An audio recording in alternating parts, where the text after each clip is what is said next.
ආයුබෝවන් ආදරණීය දරුදරියනි අපි අද ආරම්භ කරන්න යන්නේ විෂය නිර්දේශයේ තවත් වැදගත් නැත්නම් වටිනාම පාඩම් ඒකකයක් වන අලෙවි කළමනාකරණය නැත්නම් අලෙවිකරණය මාකටිං නැත්නම් මාකටිං මැනේජ්මන්ට්. ඔබ දන්නවා 13 වසරට තියෙන මාතෘකා අපි ආරම්භ කළේ කළමනාකරණය හෙවත් කළමනාකරණ මූලිකාංග පාඩමෙන්. එතෙන් පටන් සෑම මාතෘකාවක්ම වාගේ කළමනාකරණය හා සබැඳි මාතෘකා. ඒ කියන්නේ අලෙවි කළමනාකරණය, මෙහෙයුම් කළමනාකරණය, මානව සම්පත් කළමනාකරණය, මූල්‍ය කළමනාකරණය, තනිකරම කළමනාකරණ පාඩම්. තොරතුරු පද්ධති සහ ව්‍යාපාර සැලසුම් දෙක පමණක් කළමනාකරණයට ඍජු දායකත්වයක් නැති වුණත් ඒව පවා වක්‍රව කළමනාකරණයත් එක්ක මිශ්‍ර වෙච්ච පාඩම් තමයි යන්නේ. එතකොට අපි කිව්වා 13 වසරේ මාතෘකා වලින් වැඩිම ප්‍රශ්න ප්‍රමාණයක් බරතබන මාතෘකාව තමයි කළමනාකරණය. ඒ ළඟින්ම යන තවත් මාතෘකාවක් තමයි අලෙවිකරණය හෙවත් අලෙවි කළමනාකරණය. කළමනාකරණයේ තරම්ම ප්‍රශ්න ප්‍රමාණයක් අහන්න නැති වුණාට ඊට ආසන්න ප්‍රමාණයකින් මේකේ ප්‍රශ්න අහනවා. ඒ නිසා හොඳට මතක තියාගන්න අර 12 වසරේදී අපි කතා කරපු සමහර පාඩම් වලින් ප්‍රශ්න 1යි නැත්නම් 2යි නහන්නේ. නමුත් 13 වසරේ මාතෘකාව වලින් අනිවාර්යයෙන්ම ප්‍රශ්න, ලියන ප්‍රශ්න, ව්‍යුහගත ප්‍රශ්න 4ක් අහනවාමයි. වාස්තික ප්‍රශ්නත් අඩුම වශයෙන් 4ක් අහනවාමයි. ඒ නිසා මේ අපි දැන් කරගෙන යන 13 වසරේ මාතෘකා ඔබ නිසියාකාරව කරගත්තේ නැත්නම් ඒ සාමාර්ථයක් ලබා ගන්න එක සිහිනයක් වෙනවා. මොකද ප්‍රශ්න වැඩි ප්‍රමාණයක් අහනවනේ. මාතෘකා ටිකයි. තේරෙනවනේ? ඒ නිසා ඔබ පැහැදිලිවම මේ කළමනාකරණය හා සබැඳීමේ මාතෘකා සියල්ලම හොඳින් පරිශීලනය කරන්න ඕනේ. අනික ඒව අමාරුත් නෑ. සංකීර්ණ නෑනේ. තේරෙනවද? අනික් අතින් මේ මාතෘකා අපේ ජීවිතයට සම්බන්ධයි. ඔබ කවදා හරි ව්‍යාපාරික ලෝකේ ජය කෙහෙලි නංවන ව්‍යාපාරිකයෙක් වෙන්න පුළුවන්. එදාට ඔබ මේ අලෙවිකරණය කියන පාඩම ඉගෙන ගත්තදී මුළු ජීවිත කාලෙටම භුක්ති විඳීවි. තේරෙනවද? ඒ විතරක් නෙවෙයි. ඔබ විශ්වවිද්‍යාලයට ගියාම ඔබට ගොඩක් වෙලාවට කරන්න හොඳම උපාධියක් තමයි කළමනාකරණ උපාධිය. BSc මාකටිං ඩිග්‍රී එක. කළමනාකරණ උපාධිය හදාරන්න අපේක්ෂා කරන කෙනෙකුට මේ පාඩම අතිශය වැදගත්. ඒ කියන්නේ විශ්වවිද්‍යාලයේදී කළමනාකරණ උපාධියේ පදනම වශයෙන් පාවිච්චි කරන්න පුළුවන් උසස් පෙළ අලෙවි කළමනාකරණය. උසස් පෙළ අලෙවි කළමනාකරණය හදාarලා යන ශිෂ්‍යයාට විශ්වවිද්‍යාලයේදී හොඳ පදනමක් ඇතුව, හොඳ ආරම්භයක් ඇතුව කළමනාකරණ උපාධිය සාර්ථකව නිම කරන්න පුළුවන්කමක් ලැබෙනවා. ඊළඟට කළමනාකරණ උපාධිය නොකලා කියන්නකෝ. මූල්‍ය හා ගිණුම් කරන උපාධිය, ව්‍යවසායකත්ව කළමනාකරණ උපාධිය, රාජ්‍ය පරිපාලන උපාධිය, ව්‍යාපාර පරිපාලන උපාධිය, වාණිජ වේදී විශේෂ උපාධිය ආදී වාණිජ හා කළමනාකරණ අංශයේ සෑම උපාධියකම අඩුම ගානේ වසර දෙකක්, අවම වසර දෙකක්, සමහර ඩිග්‍රීස් වල වසර 3ක් අලෙවිකරණය කියන එක පරතරයටම ඉගෙන ගන්න තියෙනවා. එhmenan විශ්වවිද්‍යාලයට යන ඔබටද අනිවාර්යයෙන්ම විශ්වවිද්‍යාල ජීවිතයේට පදනමක් වෙන විෂයක් තමයි මේක. ඒ නිසා අතිශය වැදගත් මාතෘකාවක්. ඊළඟට ඔබ සමහරට දැවැන්ත ව්‍යාපාරිකයෙක් නොවෙන්න පුළුවන්. ඔබ කීප දෙනෙක් සමහරට සුළු පරිමාණ ව්‍යාපාරයක් කරයි, සමහරට තමන්ගේම ග්‍රොසරි එකක් වගේ දෙයක් කරයි. සමහරට ඔබ මහා පරිමාණ සුපිරිවෙළෙන්සැලක හෝ සුපිරිවෙළෙන්සැල් ජාලයක අයිතිකරුවෙක් වෙන්න පුළුවන්. තේරුණාද? ඔබ සමහරට මහා පරිමාණයෙන් භාණ්ඩ අපනයනය කරන අපනයනකරුවෙක් වෙන්න පුළුවන්. ආනයනකරුවෙක් වෙන්න පුළුවන්. ඔබ මහා පරිමාණයෙන් භාණ්ඩ රැස් කර තබාගෙන සිල්ලර වෙළඳුන්ට බෙදා හරින තොග වෙළෙන්දෙක් වෙන්න පුළුවන්. ඔය මොන ව්‍යාපාරිකයෙක් වුණත් ඔබට අනිවාර්යයෙන්ම අලෙවිකරණ විෂය ප්‍රායෝගිකව වැදගත් වෙන විෂයක්. මේ විෂය හදාරා තිබීමම මම අර නම් කළ ව්‍යාපාරවල නියැලීමට හොඳ පෙර සූදානමක් වෙනවා. තේරුණාද? හොඳින් ඒ ව්‍යාපාර වෙත ව්‍යාපාරිකයෙක් වශයෙන් ප්‍රවේශ වීමේ මානසික ශක්තිය අනිවාර්යයෙන්ම මේ මාතෘකාවෙන් ඔබට ලැබෙනවා ඇති. ඔක තමයි මාතෘකාවේ වැදගත්කම. තේරුණාද? ඊළඟට මේ විෂයන් හරි ප්‍රායෝගිකයිනේ. ඔබට කරද්දී තේර අපි මේ ප්‍රායෝගික සංකල්ප තමයි මේ ඉගෙන ගන්න. තේරුණාද? විශේෂිත ගණිතමය සූත්‍ර විශේෂිත මූලධර්ම එහෙම කියලා දෙයක් අලෙවි කළමනාකරණේ නැහැ. අලෙවිකරණේ නැහැ. තේරුණාද? තනිකර ප්‍රායෝගික වෙළඳ ලෝකයේ තුල ඔබත් මමත් එදිනෙදා දිනපතා අත්දකින අත්දැකීම් තමයි මේ පාඩම් එකකේ විෂය සංකල්ප බවට පත් වෙලා තියෙන්නේ. ඒ නිසා අපි මේ පාඩම හදාරනකොට අපිට එදිනෙදා ජීවිතයේදී වෙළඳ ලෝකයේ තුල අපි අත්දකින සිදුවීම් අපිට හොඳට මතක් වෙනවා, සිහිගැන්වෙනවා.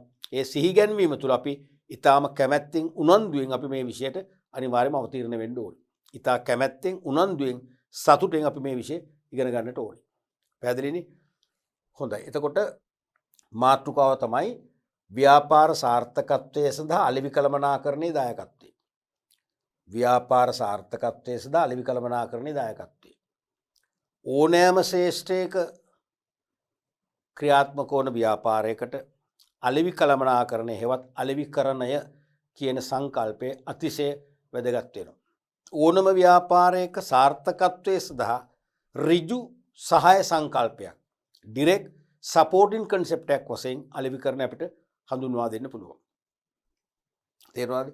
අපි ඒකෙදි පළවෙනි පාඩම වශයෙන් මේ යුනිට් එකේ පළවෙනි පාඩම වශයෙන් කතා කරන්නේ අලෙවිකරණයට පදනම් වූ මූලික සංකල්ප, බේසික් කන්සෙප්ට්. අලෙවිකරණයට පදනම් වූ මූලික සංකල්ප වලින් අපි මේ පාඩමට අවතීර්ණ වෙන එක හොඳයි. ඒක අපේ පාඩමේ අපිට දුර ගමනක් යන්න බොහොම පහසුවෙන් අපිට අලෙවිකරණ මාවත විනිවිද භාවයෙන් දකින්න පුළුවන්කම ලැබෙනවා. එතකොට අලෙවිකරණය කියන විෂය තවදුරටත් තේරුම් ගන්න, අලෙවිකරණය කියන විෂය තුල සමහර අයගේ වැරදි මතයක් තියෙනවා. අලෙවිකරණය කියන විෂයෙන් උත්සාහ කරන් ලාභ ලබන්න. ලාභ ලැබීම තමයි ඒකායන අරමුණ.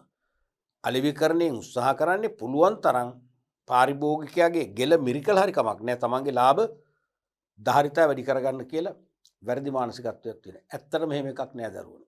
අලෙවිකරණය කියන්නේ බොහොම අවිහිංසාවාදී විෂයක්, සංකල්පයක්.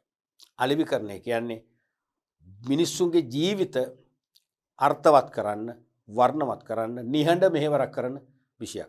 අලෙවිකරණය ලාභය පෙරදරි කරගෙන ලාභයේ සඳහාම ක්‍රියාත්මක වන සංකල්පයක් නොවේ. මම එහෙම කියන්නේ අලෙවිකරණය කියන විෂය අපි වැරදි විදිහට පාවිච්චි කරන සමාජයක අපි ජීවත් වෙන්නේ. දැන් සමහරට ඔබට මේ අත්දැකීම ඇති. ඔබේ යාළුවෝ යම් යම් දේ කතා කරනවා. සමහර ඔබේ මිත්‍රයෙක් තව යාළුවෙකුට කිසියම් භාණ්ඩයක් දෙනවා. යාට තෑගි හම්බෙච්ච භාණ්ඩය මුදලක් අය කරලා දෙනවා. දැන් අපේ මතේ තියෙන්නේ ඔබට තෑගි හම්බුණා මටත් එක තෑග්ගක් වෙන්න ඕන කියලානේ. ඒ මුදුන අපි එයාව විවේචනය කරනවා. එයාගේ ඉස්සරහා හෝ යා නැති තැන කර විවේචනය කරනවා. තේරුණාද? එයා ඒ කලේ මාකටිං වැඩක්. එයා මාකටිං කරන්නේ. එයා මාකටිං වැඩක් කළේ. මොකද්ද මේක කියන්නේ? එයා කලේ මාකටිං වැඩක් කියන්නේ එයා ලාභ ඉපීමේ, මුදල් ඉපීමේ යමක් තමයි කළේ. එහෙනම් මේ අලෙවිකරණය කියන්නේ මුදල් උපයන, ලාභ උපයන ඒකායන විෂයක්. එහෙම ලාභ ඉපීම මුඛ්‍ය අරමුණ කරගත්ත දඩබ්බර විෂයක් නොවේයි අලෙවිකරණය. ඊට වඩා සෞම්‍යයි. ඊට වඩා අහිංසකයි මේ විෂය. තේරුණාද? උදාහරණයක් වශයෙන් අපි හිතනවා අලෙවිකරණය කියන විෂය ක්‍රියාත්මක වෙන්නේ ලාභ ඉපීම මුල් කරගත් නිෂ්පාදන හෝ වෙළඳ ආයතන වල විතරයි. සුපිරි වෙළෙන්සැල්, මහා පරිමාණ කර්මාන්තශාලා, තොග වෙළෙන්සැල්, සිල්ලර වෙළෙන්සැල්, රෙදි සාප්පු අපිට ඔහොම ලිස්ට් එකක් මතක් වෙනවනේ. ඒ ඔක්කොම ලාභයේ පෙරදිරි කරගත් ව්‍යාපාරනේ. ඒවැය තමයි අලෙවිකරණය තියෙන්නේ කියලා. නෑ, පැහැදිලිවම නෑ. ඉන් ඔබට අලෙවිකරණ විෂය තියෙනවා. නිදසුනක් වශයෙන් රජයේ රෝහලක් හිතන්නකෝ. රජයේ රෝහලක් ගත්තොත් රජයේ රෝහල ලෙඩුන්ට ප්‍රතිකාර කරන්නේ නොමිලේ. අපේ රටේ හැම රජයක්ම මෙතෙක් පහළ වෙච්ච වාර්ෂික අයවැයෙන් විශාල ධනස්කන්ධයක් වැය කරනවා රටේ පුරවැසියන්ගේ සෞඛ්‍ය තත්ත්වය නංවාලන්න. නොමිලේ ප්‍රතිකාර කරන්නේ. එතකොට රජයේ රෝහලක ලාභ අරමුණක් නැහැනේ. පෞද්ගලිකංශයේ රෝහලක ලාභ අරමුණක් තියෙනවා කියමුකෝ. රජයේ රෝහලක ලාභ අරමුණක් නැහැ. එහෙනම් අලෙවිකරණයේ ක්‍රියාත්මක වෙන්න ඔබ හිතන්නේ පෞද්ගලික රෝහලේද රජයේ රෝහලේද? මොකේද ක්‍රියාත්මක වෙන්නේ? දෙකේම ක්‍රියාත්මක වෙනවා. දෙකේම ක්‍රියාත්මක කරනවා. ඔන්නක තේරුම් ගන්න. රජයේ රෝහලෙත් අලෙවිකරණය ක්‍රියාත්මක වෙනවා. තේරෙනවද? පෞද්ගලික රෝහලෙත් අලෙවිකරණය ක්‍රියාත්මක වෙනවා. මොකද අලෙවිකරණේ පරම ඉලක්කය වෙන්නේ. අලෙවිකරණේ පරම ඉලක්කය වෙන්නේ මොකද්ද? ගනුදෙනු කරුවෝ තෘප්තිමත් කිරීම. මිසක් ලාභය නෙවෙයි. ගනුදෙනු කරුවෝ තෘප්තිමත් කිරීම. රජයේ රෝහලක් පව බලන්නේ ඒ රෝහලට පැමිණෙන රෝගියාට උපරිම සේවයක් කරන්න. උපරිම ප්‍රතිකාරයක් කරන්න. උපරිම ප්‍රතිකාරයක් කරලා ඒ උපරිම ප්‍රතිකාරය තුලින් ඒ රෝගියා සුවපත් කරන්න. ඒ රෝගියා සුවපත් වෙන්නේ නැද්ද? මානසිකව සුවපත් වෙනවා. මානසිකව ඉහළ තෘප්තියකට වින්දනයකට යාපත් වෙනවා. ඒ වෛද්‍යවරුන්ට හෙදියන්ට මොකද කරන්නේ? නමස්කාර කරලා වැඳලා ඉන්නේ. සතුට. තේරුණාද? ඒක තමයි අපේක්ෂා කරන්නේ. බලන්න එතන ලාභ අරමුණක් නැහැ. එහෙම වෛද්‍යරු ප්‍රතිකාර කරගෙන ඒගොල්ලන්ට වැටුප් පැතුළු රජයෙන් ලැබෙන දීමනා ටික ලැබෙනවා. වෙන අපි දීමනාවක් දෙන්නෙත් නැහැ. ඒගොල්ලෝ බලාපොරොත්තු වෙන්නෙත් නැහැ. තේරෙනවද? අවංකව සේවයත් එතන කරනවනේ. තේරෙනවද? එහෙනම් එතන අලෙවිකරණේ තියෙනවා. මොකක්ද අලෙවිකරණය කියන්නේ?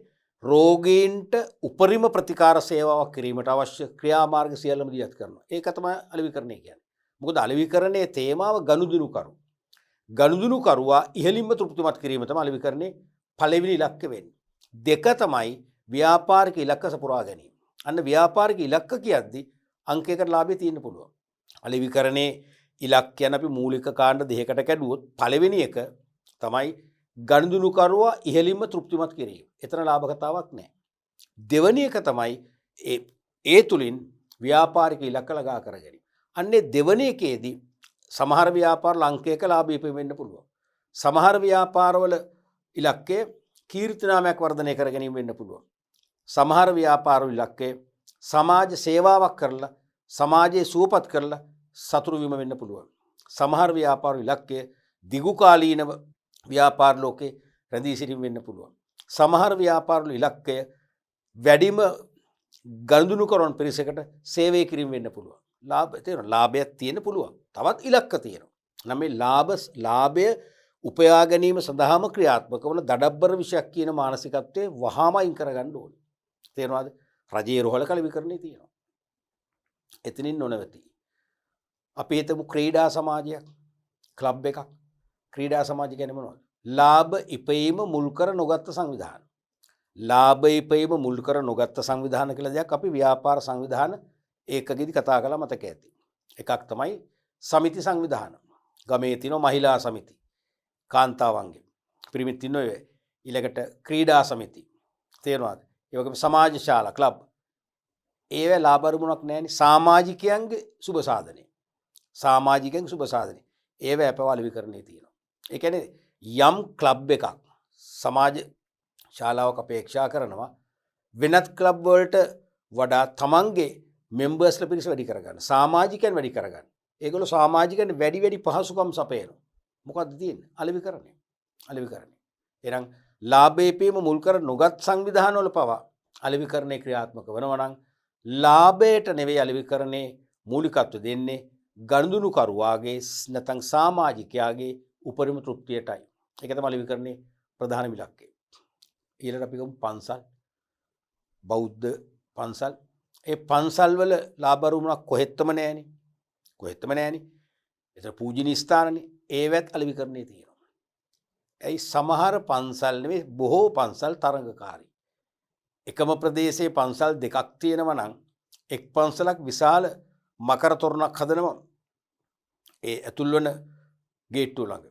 ඒකෙන් ඒ පන්සලට විශාල පෙනුමක් එනවා. හොඳ ආකර්ශනීය පෙනුමක් එනවා. ඒ පන්සලට සදහැවතුන්ට එන්න අලුත් සිතක් පහළ වෙනවා. ඇත්ත කතාව ඕකනේ. ඊට පස්සේ මොකද වෙන්නේ? ටික කලක් යනකොට අනික් පන්සලටත් අවශ්‍ය වෙනවා ඊට නොදෙවෙනි මකර තොරණක් හදන්න. මොකද්ද මේ? අලෙවිකරණේ. ඒ ලාභ උපයන නෙවෙයි. එහෙනම් අර පන්සල බලනවා වැඩි පිරිසක් ඒ පන්සලට ගෙන්න ගන්න. දැන් පන්සලේ නායක ස්වාමීන් වහන්සේ මම උනත් කැමති මගේ පන්සලට මම ළඟට ඇවිල්ලා තේරුණාද? බණ දහම් පිළිපදින්න මම කැමතියි. මගෙන් ඕදන් ලබා ගන්නවා මම කැමතියි. තේරුණාද?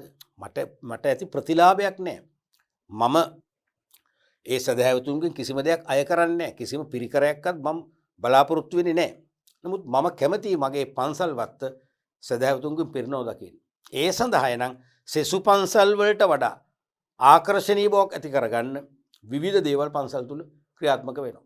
ඔය මකරණ තොරණ දී කිරීම, ධාතු මන්දිර, විශාල චෛත්‍යයක්, ආකර්ශනීය චෛත්‍යයක්.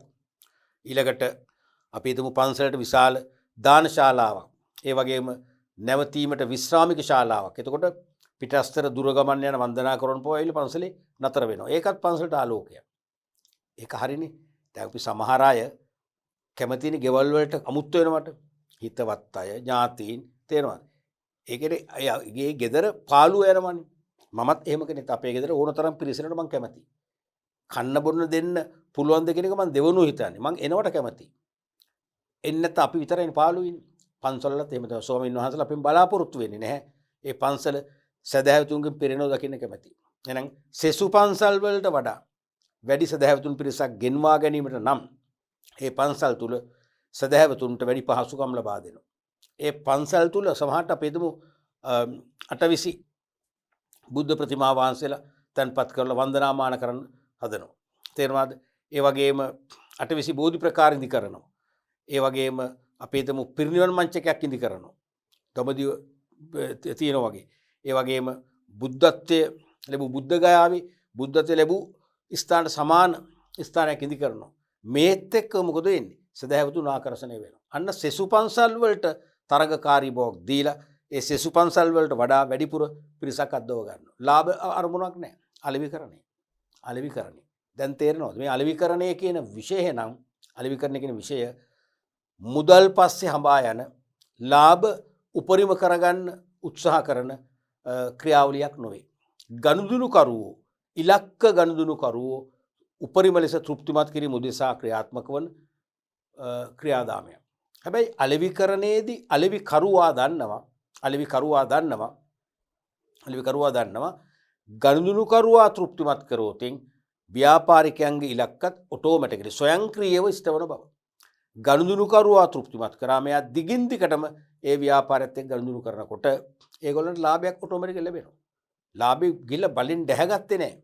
ලාභය පස්සේ හඹාගෙන ගියේ නැහැ. ගනුදෙනු කරුවා තෘප්තිමත් කළා. එයා අපේ ස්ථිර ගනුදෙනු කරුවෙක් වුණා. එයා අපිත් එක්ක නිරන්තරයෙන්ම අපෙන් භාණ්ඩාසය මිලදී ගත්තා. ඒ නිසා අපට ලාභයක් ආවා. ඒ නිසා අපට කීර්තිනාමයක් ආවා. ඒ නිසා අපිට වෙළඳපොළ තුල ඒකාධිකාරී නායකත්වයක් ලැබුණා. තේරුණාද? ඒ කිසිවක් අපි බලෙන් ගත්ත පොනෙවි. අපි ඒකායන අරමුණ උනේ ගනුදෙනු කරුවා තෘප්තිමත් කිරීම. තෘප්තිමත් කිරීම හරහා තමයි ව්‍යාපාරික ඉලක්ක ළඟා වෙන්නේ. ඕක තමයි අලෙවිකරණේ කතන්දරේ. ඒ නිසා අලෙවිකරණේ කියන්නේ වෙළඳපොළේ ඉන්න පාරිභෝගිකව තලා පෙලා දාන, ඒගොල්ලන්ව සූරා කන, ඒගොල්ලන්ගේ අතේ තියෙන සමස්ත මුදලම අප විසින් උපායශීලී ලෙස අපේ ව්‍යාපාරයට අද්දවා ගන්න එහෙම චේතනා කරන ක්‍රියාවලියක් නොවේ. ගනුදෙනු කරුවාට උපරිම සේවාවක් සාපේක්ෂ වශයෙන් සපයලා ගනුදෙනු කරුවා තෘප්තිමත් කිරීම තුළින් ව්‍යාපාරික ඉලක්ක ජයග්‍රහණය කරගන්න ක්‍රියාත්මක වන ක්‍රියාවලියක් තමයි මානව ක්‍රියාවලියක් තමයි පැහැදිලිවම අලෙවිකරණය කියන්නේ. මේකත් මානව ක්‍රියාවලියක්, හියුමන් ප්‍රොසෙස් එකක්. මිනිසාගේ වූමනා තෘප්තිමත් කිරීම සඳහා මිනිසා විසින්ම දියත් කරන ක්‍රියාවලියක් නිසා අපි මේකට කියන්න පුළුවන් මේකත් මානව ක්‍රියාවලියක් තමයි. කළමනාකරණය වගේ. පැහැදිලිනේ?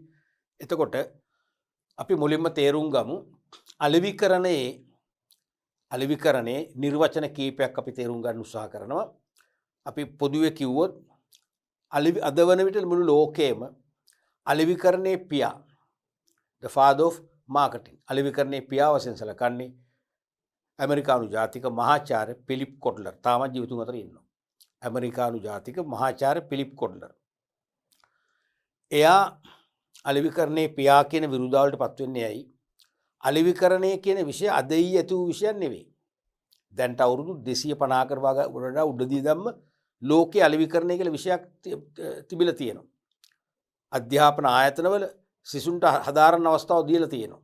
නමුත් ඒක ජනප්‍රිය පුලුල් පැතුරුණු රට පුරා ලෝක පුරා පැතුරුණු විෂයක් වශයෙන් ඉස්සරහට ආවේ නැහැ. මුළු ලෝකෙම පිළිගත් මුළු ලෝකෙම වෙලාගෙන පැතුරුණු විෂයක් බවට, ඒ වගේම ව්‍යාපාර ලෝකයේ දිනන්නට සවියක් වන කලාත්මක විද්‍යාත්මක විෂයක් බවට මේ විෂය ගොඩනැගෙන්නේ මහාචාර්ය පිලිප් කොට්ලර් විසින් හඳුන්වා දීපු The Principles of Marketing කියන ලෝ සුපතල ග්‍රන්ථය නිසයි. The Principles of Marketing අලෙවිකරණයේ මූලධර්ම. මේ ග්‍රන්ථය අද වන විට ලෝකේ බොහෝ රටවල විශ්වවිද්‍යාල අධ්‍යාපනයට නිර්දිෂ්ඨිත ග්‍රන්ථ වෙලා තියෙනවා. ටෙක්ස්ට් බුක් එක වෙලා තියෙනවා. ඒ වගේ මේ ග්‍රන්ථය පදනම් කරගෙන තමයි ලංකාවේ පවා උසස් පෙළ විෂය නිර්දේශයට මේ අලෙවිකරණයේ විෂය හදන්න පාදක කරගත්තේ මේ පොතයි. තවත් මොනවද? එහෙනම් ලෝකේ අද එහෙනම් උසස් අධ්‍යාපන ශ්‍රේෂ්ඨයට නිර්දිෂ්ඨිත ග්‍රන්ථ වෙලා තියෙන්නේ බොහෝ රටවල මේ පොත. මේ පොත තුලින් අලෙවිකරණය පිළිබඳව එකපාරක් නේ දෙපාරක් හිතන්න ව්‍යාපාරික ලෝකය පෙළඹෙව්වා. ඒ වගේම ව්‍යාපාරිකයින්ට මේ පොත හරහා පුදුම ප්‍රායෝගික දැනුමක් ලබා ගන්න අවස්ථාව ලැබුණා. මේ පොත පරිශීලනය කිරීම තුළින් ව්‍යාපාර ලෝකයේ සාර්ථකව ජයගත් ව්‍යාපාරිකයෝ සමූහයක් ලෝකෙට දායාද කරන්න මේ පොත සමත් වුණා. තේරුණාද? ඒ නිසා මේ පොත හරහා අලෙවිකරණය කියලා කලාත්මක හා විද්‍යාත්මක විෂයක් ව්‍යාපාර ලෝකයේ තුල මුළු ලෝකෙම පැතිරෙන්නත් ඒ පැතිරීම තුළ පෙරට වඩා ව්‍යාපාරිකයින් සාධාරණව තරඟකාරී ලෙස වැඩ කරලා ව්‍යාපාර ලෝකයේ ජය ගන්න අවශ්‍ය ශක්තිය මේ පොතෙන් ලබා දුන්නා. මේ නිසාම තමයි අද අලෙවිකරණය කියන විෂය ලෝකයේ පිළිගත් විෂයක් බවට පත් වුණේ. අද විශ්වවිද්‍යාලවල අලෙවිකරණ උපාධියක් වෙනම තියෙන්නේ ඒ නිසයි. මම විශ්වවිද්‍යාල ඉගෙන ගන්න කාලෙත් අලෙවිකරණ උපාධියක් නැහැ. අද තියෙන ඔබ වාසනාවන්තයි. එහෙනම් අද ඒ කියන්නේ අලෙවිකරණ කියන විෂය පුළුල් ලෙස මිනිසාගේ පැවැත්ම උදෙසා ව්‍යාපාරික ප්‍රජාවද පාරිභෝගික ප්‍රජාවද දෙගොල්ලොම අලෙවිකරණ විෂය භාවිතර ගන්නවා. ඒ නිසා මිනිසාගේ යහපැවැත්ම උදෙසා මිනිසා විසින් ක්‍රියාවට නංවන සුපිරි විෂයක් බවට අද මේ විෂයපත් උනේ මහාචාර්ය Philip කොට්ලර්ගේ The Principles of Marketing කියන ග්‍රන්ථය හරහා. ඒ නිසා තමයි යාට අලෙවිකරණේ පියා කියන විරුදාවලිය ලැබෙන්නේ. ඊට පසු කාලීනව මහාචාර්ය ජෙරමියර් මැකාති කියන කළමනාකරුවා The Basic Marketing කියලා ග්‍රන්ථය ගෙනාවා. ඒ කියන්නේ කොට්ලර්ගේ ග්‍රන්ථයේ තිබිච්ච සුළු අඩුපාඩු නැති කරලා ඊට වඩා ඉදිරියට ගියපු ග්‍රන්ථයක් වශයෙන් ආව බේසික් මාකටිං පොත. ඔන්න ඔය ග්‍රන්ථයෙන් පස්සේ තව දුරටත් අලෙවිකරණය කියන විෂය ලෝකේ පරිණත ඒ වගේම ස්ථාවර විෂයක් බවට වර්ධනලා තියෙනවා. අද වන විට මහාචාර්ය කොට්ලර්ගේ The Principles of Marketing කියන පොතේ යන්නේ 14 වන මුද්‍රණයයි. 15 වන මුද්‍රණයක් දැන් හිට අනිත් දෙන්න තියෙනවා. ඒ කියන්නේ 14 වරක් සංශෝධනය කරලා දැන් 14 වන සංස්කරණය වශයෙන් තමයි මේ පොත යන්නේ. ඒකම තේරුම් ගන්න අලෙවිකරණය කියන විෂයට මේ පොත මොනතරම් සේවයක් කරලා ඇද්ද.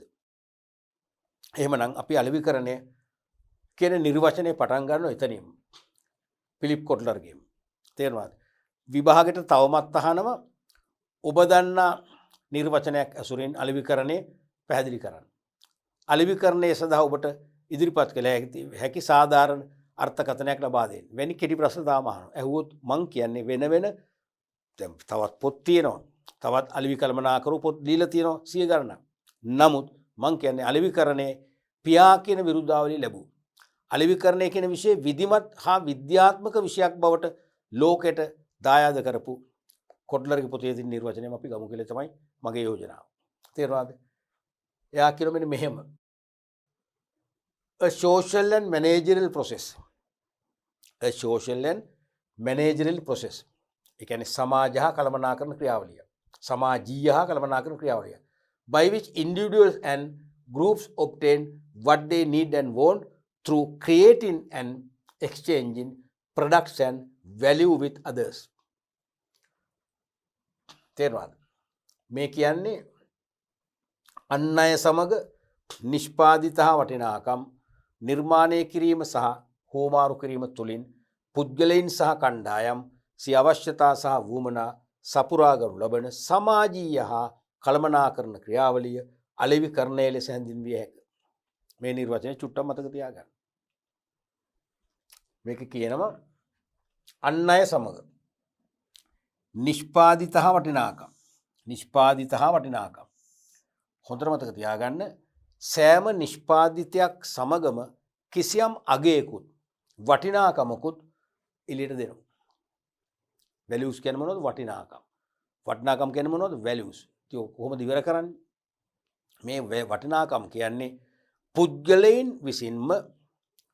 විසින්ම පුද්ගලයන්ගේ මානයෙන්, එයාලගේ කෝණයෙන්, එයාලගේ පෞද්ගලිකත්වයෙන් යම් යම් භාණ්ඩ හා සේවා හා ඒ භාණ්ඩ හා සේවා පරිභෝජනය කරන්නන් වෙත කරනු ලබන මානසික අගය කිරීම.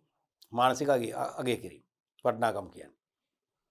දැන් අපි හිතමු සාමාන්‍ය රථවාහනයකින් ඔබ කවදා හරි මහා කළමනාකරු වෙයි ලංකාවේ. බැංකු කළමනාකරු වෙයි. විශ්වවිද්‍යාල ආචාර්යවරු වෙයි. ආචාර්යවරියන් වෙයි. එහෙම වුණාම ඔබ සාමාන්‍ය මට්ටමේ මෝටර රථයකින් ගමන් කරාමද ඔබේ කාර්යාලයේදී ඔබට වැඩි පිළිගැනීමක් ගරුත්වයක් ලැබෙන්නේ මර්සිඩස් බෙන්ස් නැත්නම් ජගුවාර් වැනි ඉහළ පන්නේ කාරකින් ගියොත්ද? තර්කය ඔච්චරයි. එහෙනම් බෙන්ස් කාර් එකත් සාමාන්‍ය කාර් එකත් ගත්තොත් දෙකේම රෝද කැරකෙනවා. ආසන තියෙනවා. වාඩිලා යන්න පුළුවන්. සුක්කානම කරකවල දහවණය කරන්න පුළුවන්. ගමනාන්තර යන්න පුළුවන්. නමුත් වැඩි වටිනාකමක් තියෙන බෙන්ස් එකේ ගියොත් නේද? හැමෝම බලනෝ නේද? කවුද බෙන්ස් එකේ ආවේ? අපේ සර් ආවේ. තේරෙනවද? පොඩි කාර් එකේ ගියොත් කවුරුත් බලන්නේ. ඒ නිසා හැම භාණ්ඩයක් එක්කම අපිට වටිනාකම් ලැබෙනවා. ඒ වටිනාකම් ලැබීම එක එක ප්‍රදේශ අනුව, ස්ථාන අනුව, අවස්ථාව අනුව අසමාන වෙනවා. එනම් අන් අය සමග නිෂ්පාදිත වටිනාකම් නිර්මාණය කිරීම හුවමාරු කිරීම තුලින් නිර්මාණය කරනවා. කියන්නේ නිෂ්පාදනය කරනවා, බිහි කරනවා. හැම භාණ්ඩයක් සමගම වටිනාකමකුත් නිර්මාණය වෙනවා.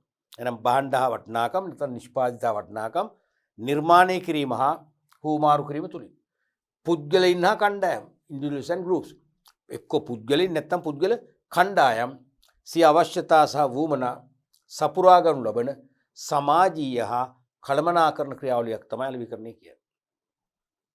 තේරුණාද? ඇයි මේකට සමාජීය කියන්නේ? සමාජීය කියන්නේ මේ විෂය සමාජය තුල තමයි ක්‍රියාත්මක වෙන්නේ. තේරුණාද? එහෙනම් සමාජය තුල සමාජ වින්දනය සඳහා ක්‍රියාත්මක වන විෂයක් නිසා මේක සමාජීය ක්‍රියාවලියක් කියලා කියන්න පුළුවන්. අනික කලට මනාවට සීමිත සම්පත් හැසිරවීම මේකෙදිත් වෙනවා. ඒ නිසා මේක කළමනාකරණ ක්‍රියාවලියක් කියන්න පුළුවන්.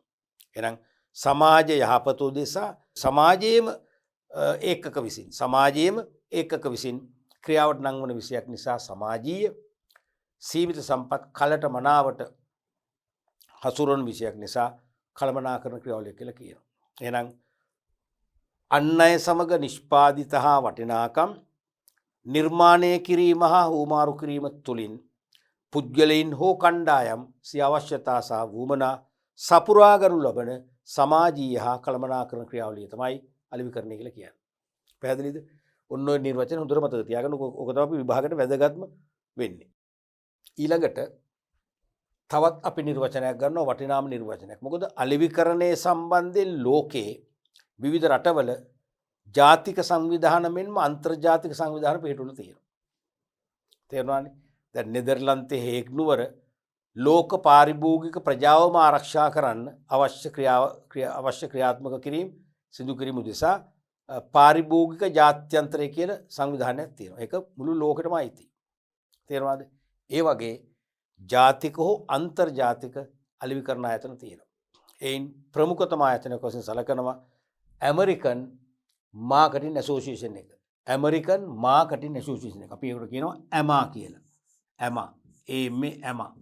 ඇමා. කොහොමද ඇමරිකාවට ඇම තියෙනවනේ. තේරෙනවද? ලෝකේ ප්‍රබලම රටක් වශයෙන් අංක 1 ඉන්න. එහෙනම් මේ ඇමා ආයතනය ලබා දෙන අර්ථකථනයත් අපට අමතක කරන්න බෑ. මොකද අද වන විට ලෝකයේ විවිධ රටවල විවිධ අලෙවිකරණ ආයතන, අලෙවිකරණ සංගම් ජාතික මට්ටමින් හෝ අන්තර්ජාතික මට්ටමින් තියෙනවා. තිබුණට ලෝකයේ අංක 1 ආයතන වශයෙන් අද පිළිගැනීමට ලක් වුණේ ඇමරිකන් මාකටින් ඇසෝසියේෂන් එක. ඇමරිකානු අලෙවිකරණ සංගමයයි. ඒගොල්ලෝ ටිකක් දීර්ඝ ඒ වගේම සංකීර්ණ නිර්වචනයක් දෙනවා. හැබැයි කොඩ්ලර්ගේ නිර්වචනය කිසිම සංකීර්ණයක් නැහැ, සරලයි, පැහැදිලි. මේක ටිකක් සරල බව අඩුයි. Marketing is the process of planning and executing the consumption, pricing, promotion and distribution of ideas, goods and services to create exchange that satisfy individual and organizational goals. පුද්ගල හා සංවිධානමය ඉලක්ක ගෝල්ස් කියන ඉලක්ක තෘප්තිමත් කිරීම සඳහා හෝමාරු කිරීමට අවශ්‍ය අදහස් බහණ්ඩ හා සේවා සංකල්පනය කියන විවිධ සේවා විවිධ ආකාරයෙන් ඉදිරිපත් කිරීම. අදහස් බහණ්ඩ හා සේවා සංකල්පනය මිල කිරීම ප්‍රවර්ධනය හා වෙදහැරීම සැලසුම් කිරීමේ හා ක්‍රියාත්මක කිරීමේ ක්‍රියාවලිය අලෙවිකරණය. ටිකක් සංකීර්ණයි නේද? ඔව්. අපි අර ඒ අර්ථකථනයේ ගුරුවත් පොතේ තියෙන නිසා ගත්තට මේක විභාගයට මෙතෙක් අවධාරණය කළ නැහැ කවදාකවත්. අවධාරණය කළේම කොට්ලර්ගේ අර්ථකථනයයි. නමුත් මේකෙත් අපිට ගත හැකි දේවල් තියෙනවා. පුද්ගල හා සංවිධානමය ඉලක්ක. සමහර ඉලක්ක තනිව අපේ පුද්ගලික ඉලක්ක. සමහරව සංවිධානාත්මක ඉලක්ක. දැන් අපි කිසියම් ක්‍රීඩා සමිතියක් පිහිටුව ගත්තොත් ඒ ක්‍රීඩා සමිතිය සංවිධානාත්මකයිනේ. ඒ කියන්නේ බහු කණ්ඩායමක ඉලක්කයක් වෙනවනේ. ඒ කියන්නේ පුද්ගල හා සංවිධානමය ඉලක්ක තෘප්තිමත් කිරීම සඳහා හෝමාරු කිරීමට අවශ්‍ය අදහස් තේරෙනවද? දැන් අපේ අවශ්‍යතා සහ වුමනා තෘප්තිමත් කරන විවිධ නිෂ්පාදිත අපට ඕනේ. ඒවා අදහස් වෙන්න පුළුවන්. බහණ්ඩ වෙන්න පුළුවන්. සේවා සංකල්පනයක් වෙන්න පුළුවන්. සේවා කියන්නේ විවිධ ඒ කියන්නේ එකම සේවාව විවිධ ආකාරයෙන් අවස්ථානුකූලව සපයනවා. තේරෙනවද? සේවා සංකල්පනය වෙන්න පුළුවන්. මිල කිරීම වෙන්න පුළුවන්. ප්‍රවර්ධන වෙන්න පුළුවන්.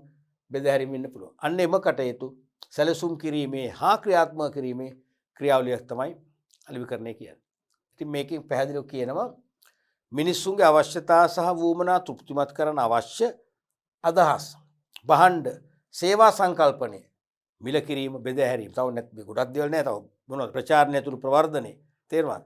වැනි දේවල් සැලසුම් කිරීම හා ක්‍රියාත්මක කිරීම තමයි අලෙවිකරණය කරන්නේ. ඒකෙන් කෙටියෙන් කියන්නේ මිනිස්සුන්ගේ අවශ්‍යතා සහ වුමනා සපුරාලන්න අවශ්‍ය ක්‍රියාකාරකම් දියත් කරනවා කියන එක තමයි මේ කියන්නේ. අලෙවිකරණය කරන්න ඕක තමයි. අලෙවිකරණය නැමැති විෂය සමස්ත සමාජයේම යහපත සඳහා ක්‍රියාකාරී වන කලාවක් වේ. මේක කලාවක්. අලෙවිකරණය කියන විෂය සමස්ත සමාජයේම යහපත සමස්ත සමාජයේම සෞභාග්‍ය සඳහා සක්‍රිය වන ආර්ට් එක කලාවක්. එය හුදෙක්ම විකිණීම පමණක් නොයන්න. විකිණීම පමණක්ම නොවේ. හොඳට තේරුම් ගන්න. අලෙවිකරණයයි විකිණීමයි දෙකක්. විකිණීමට වඩා ගැඹුරු පුළුල් අර්ථයක් තියෙනවා. පුළුල් යමක් ඇතුළත් වෙලා තියෙනවා අලෙවිකරණය කියන සංකල්ප අභ්‍යන්තරය තුල. විකිණීම පමණක් නොවේ. විකිණීම යනු අලෙවිකරණයේ අවසාන කාර්යයන්ගෙන් එකක් පමණි. විකිණීම කියන්නේ අලෙවිකරණයේ අවසාන කාර්යයන්ගෙන් එකක් පමණි.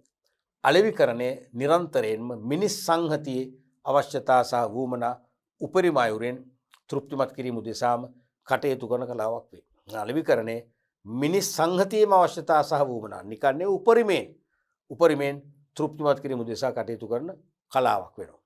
සෑම පුද්ගලයෙක්ම ගනුදෙනු කරුවෙකු වශයෙන් හෝ පාරිභෝගිකයෙකු වශයෙන් අලෙවිකරණය තුළට සම්බන්ධ වේ. ලෝකේ ජීවත් වන සෑම කෙනෙක්ම එක්කෝ පාරිභෝගිකයෙක් වශයෙන් එක්කෝ ගනුදෙනු කරුවෙක් වශයෙන් අලෙවිකරණය කියන විෂයට ඉඳුරාම සම්බන්ධ වෙනවා. ලෝකේ කිසිවෙකුට ප්‍රකාශ කරන්න බෑ මම අලෙවිකරණයේ කොටස්කරුවෙක් නොවේ. මම අලෙවිකරණයේ පංගුකරුවෙක් නොවේ. මම අලෙවිකරණයේ සමාජිකයෙක් නොවේ. මම අලෙවිකරණයේ ඉලක්කයක් නොවේ. එහෙම කියන්න බෑ. අපි හැම කෙනෙක්ම අලෙවිකරණයට සම්බන්ධයි. අපි හැම කෙනෙක්ම අලෙවිකරණය කියන සෙවනේ ජීවත් වෙන අය. අලෙවිකරණය කියන සෙවනේ පිහිට ලබන අය තමයි අපි හැමෝම. තේරුණාද? ඊළඟට සම්බන්ධ වෙයි. කිසිවෙකුට ඉන් බැහැර වෙන්න බෑ. කිසිම කෙනෙකුට අලෙවිකරණයෙන් බැහැර වෙන්න බෑ. මට අලෙවිකරණය එපා. මම අලෙවිකරණේ නෑ කියන බෑ. අපි හැමෝම අලෙවිකරණයට සම්බන්ධයි. ඒ නිසා අලෙවිකරණය මිනිසාගේ සෙවණැල්ලෙන් ඔහු සමගම ක්‍රියාකාරී වේ. එහෙනම් අලෙවිකරණය කියන එක අපේ ජීවිතවල සෙවණැල්ල හා සමානයි. සෙවණැල්ල අපි පස්සෙන් එනවනේ. අලෙවිකරණයත් එහෙම තමයි. අපේ ජීවිතවලින් වෙන් කරන්න බෑ. අලෙවිකරණය කියන කලාව අපේ ජීවිතවලට බද්ධ වෙලා තියෙනවා. අපේ ජීවිතවලට බද්ධ වූ මේ විෂය තුලින් අපේ හද సంతානය අපේ සිත් සතන් උපරිම ලෙස තෘප්තිමත් කරන්න මේ අපේ ජීවිත ඇතුලේ බද්ධ වෙලා තියෙන අලෙවිකරණය කියන කලාව අපිට දායකත්වයක් දෙනවා. අපි බලමු ඊළඟට අපි අලෙවිකරණය ගැන කතා කරද්දී මං හිතන්නේ ප්‍රධාන සංකල්ප නැත්නම් පොඩි සංකල්ප කීපයක් අපි තේරුම් ගන්න ඕනේ. දැන් ගුරුවත් පොතේම කියලා නැහැ කරන්න කියලා. නමුත් එම ගුරුවත් පොතේ ඇතුළත් කරා නම් හොඳයි පුද්ගලික මතය. දැන් අපි අලෙවිකරණය ගැන කතා කරද්දී ගනුදෙනු කරු කියන්නේ කවුද? පාරිභෝගිකයා කියන්නේ කවුද? මේ දෙන්නම එක්කෙනෙක්ද දෙන්නෙක්ද? අලෙවිකරු කියන්නේ කවුද? විකුණුම්කරු කියන්නේ කවුද? දෙන්නම දෙන්නෙක්ද එක්කෙනෙක්ද? ආදි වශයෙන් ප්‍රතිනවන තේරෙනවද? දල වශයෙන් කිව්වොත් දැන් අලෙවිකරුයි විකුණුම්කරුයි දෙන්නෙක් ළමයි. මාකට සෙල. අලෙවිකරු කියන්නේ මාකට. විකුණුම්කරු කියන්නේ සෙල ඉංග්‍රීසියෙන්. හරිනේ ඉංග්‍රීසි වචනේ වෙනස්නේ දෙන්නේ. විකුණුම්කරුට වඩා පුළුල් අර්ථයක් තියෙන්නේ අලෙවිකරු තුලයි. තේරුණාද? අලෙවිකරු කියන්නේ ගනුදෙනුකරුවන්ගේ අවශ්‍යතා සහ වුවමනා හඳුනාගෙන සෙසු තරංකරුවන්ට සාපේක්ෂව එකී අවශ්‍යතා සහ වුවමනා ඉතා ඉහළින්, ඒ කියන්නේ ඉතාම නිවැරදි ලෙස උපරිමයෙන් තෘප්තිමත් කරන්න කටයුතු කරන කෙනෙක්. එයා තමයි අලෙවිකරුවෙක් කියන්නේ.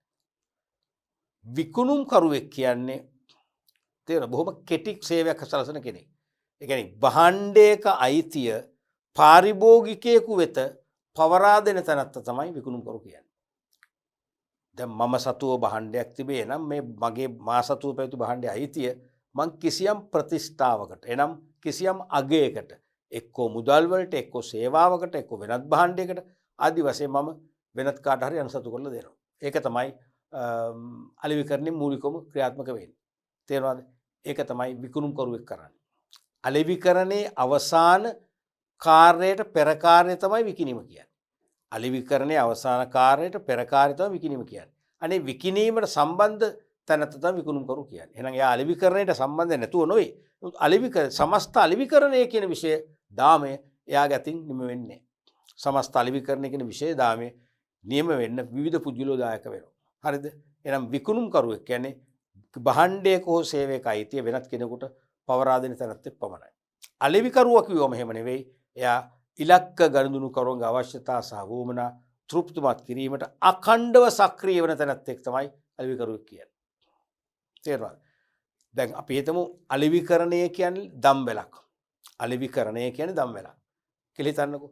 දම්වැලක් තියෙන දම්වැලේ පුරුක්නේ තියෙන්නේ එකිනෙකට සම්බන්ධයි. මේ වගේ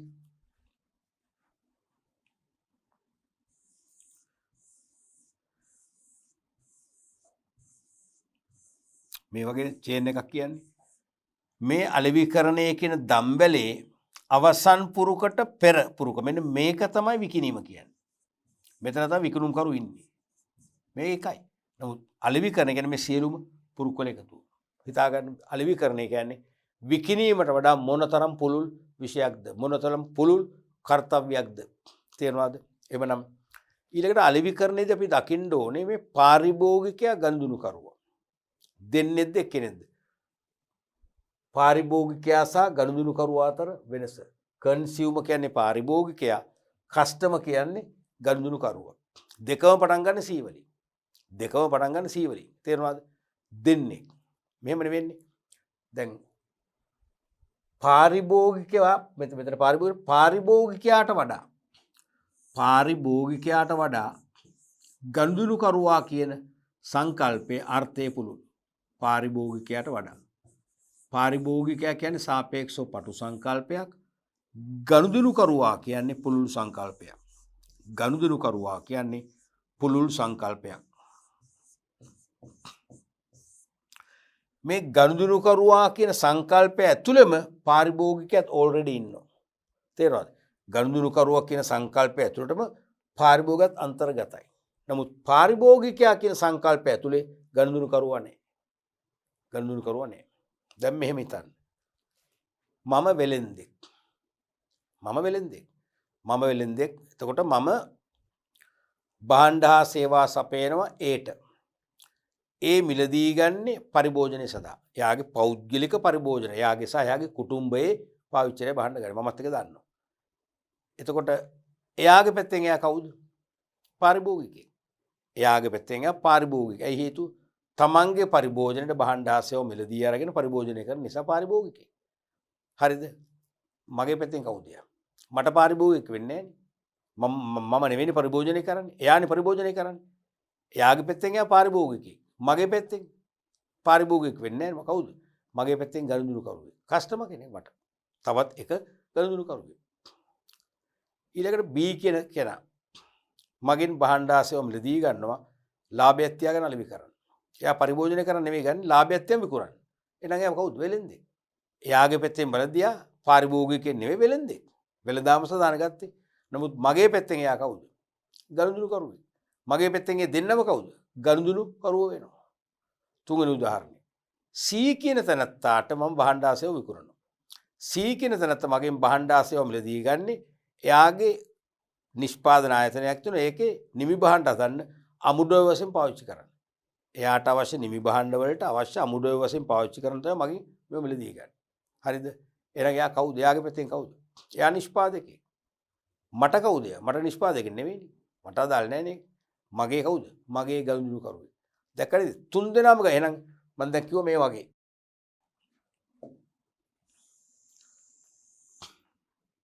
මම දැන් කිව්වා එක පාරිභෝගිකයා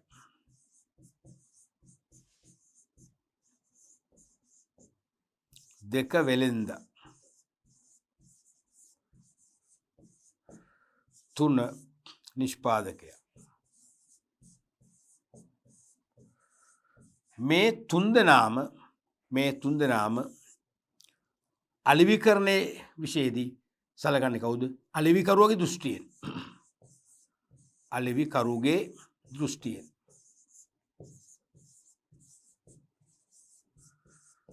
දෘෂ්ටියෙන් සලකන්නේ කවුරු කියලාද? ගනුදෙනුකරු කියලයි. ගනුදෙනුකරු. මේ තුන් දෙනාම මාකටේගේ දෘෂ්ටිය නැත්නම් අලිවිකරුගේ දෘෂ්ටියෙන් ගත්තම ගනුදෙනුකරුවෙක් වෙනවා. හැබැයි තුන් දෙනාගේ පැත්තෙන් බලද්දි තුන් දෙනෙක්. මෙයා මේ පැත්තෙන් බලද්දි මෙයා පාරිභෝගිකයෙක්. මේ පැත්තෙන් බලද්දි මෙයා වෙලෙන්දෙක්. මොකද අරගෙන පාවිච්චි කරන්න විකුණනවා. ලාභයක් තියන. මෙයාගේ පැත්තෙන් බලද්දි මෙයා නිෂ්පාදකයෙක්. මෙයා තමයි බහන් නිපදවන්නේ. නමුත් මේ තුන් දෙනාම අරයාගේ කවුද? ගනුදෙනුකරුවෝ. ඒ නිසා මේ තියෙන ගනුදෙනුකරුවා නම් මේ තුන් දෙනාම මේ ගනුදෙනුකරුවා කියන සංකල්පය ඇතුලේ පාරිභෝගිකයක් තියෙනවා. වෙලෙන්දක් තියෙනවා, නිෂ්පාදකයක් තියෙනවා.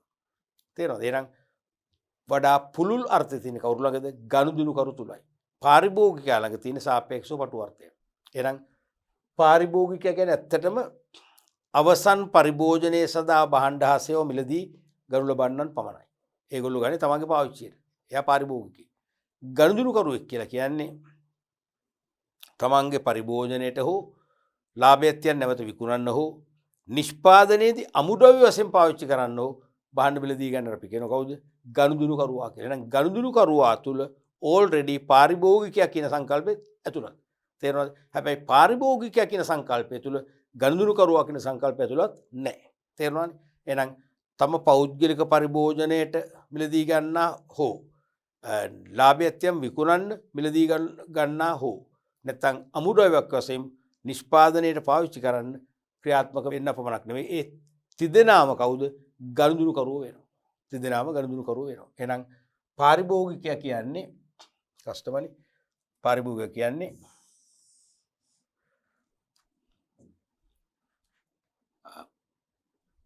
තම පුද්ගලික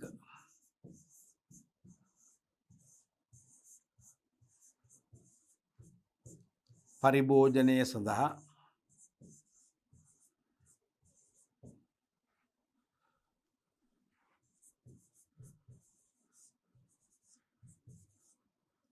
භාණ්ඩ හා සේවා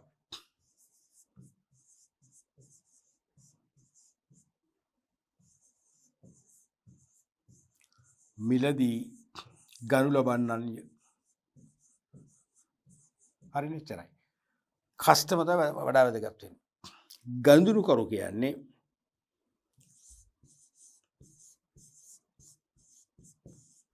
තම පරිභෝජනය සඳහා හෝ නැවත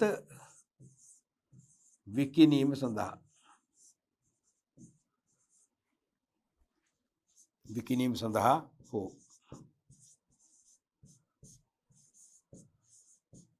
නිෂ්පාදනය සඳහා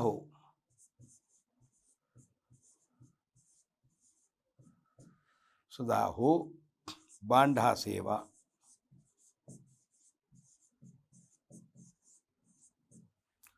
මිලදී ගනු ලබන්නන්ය.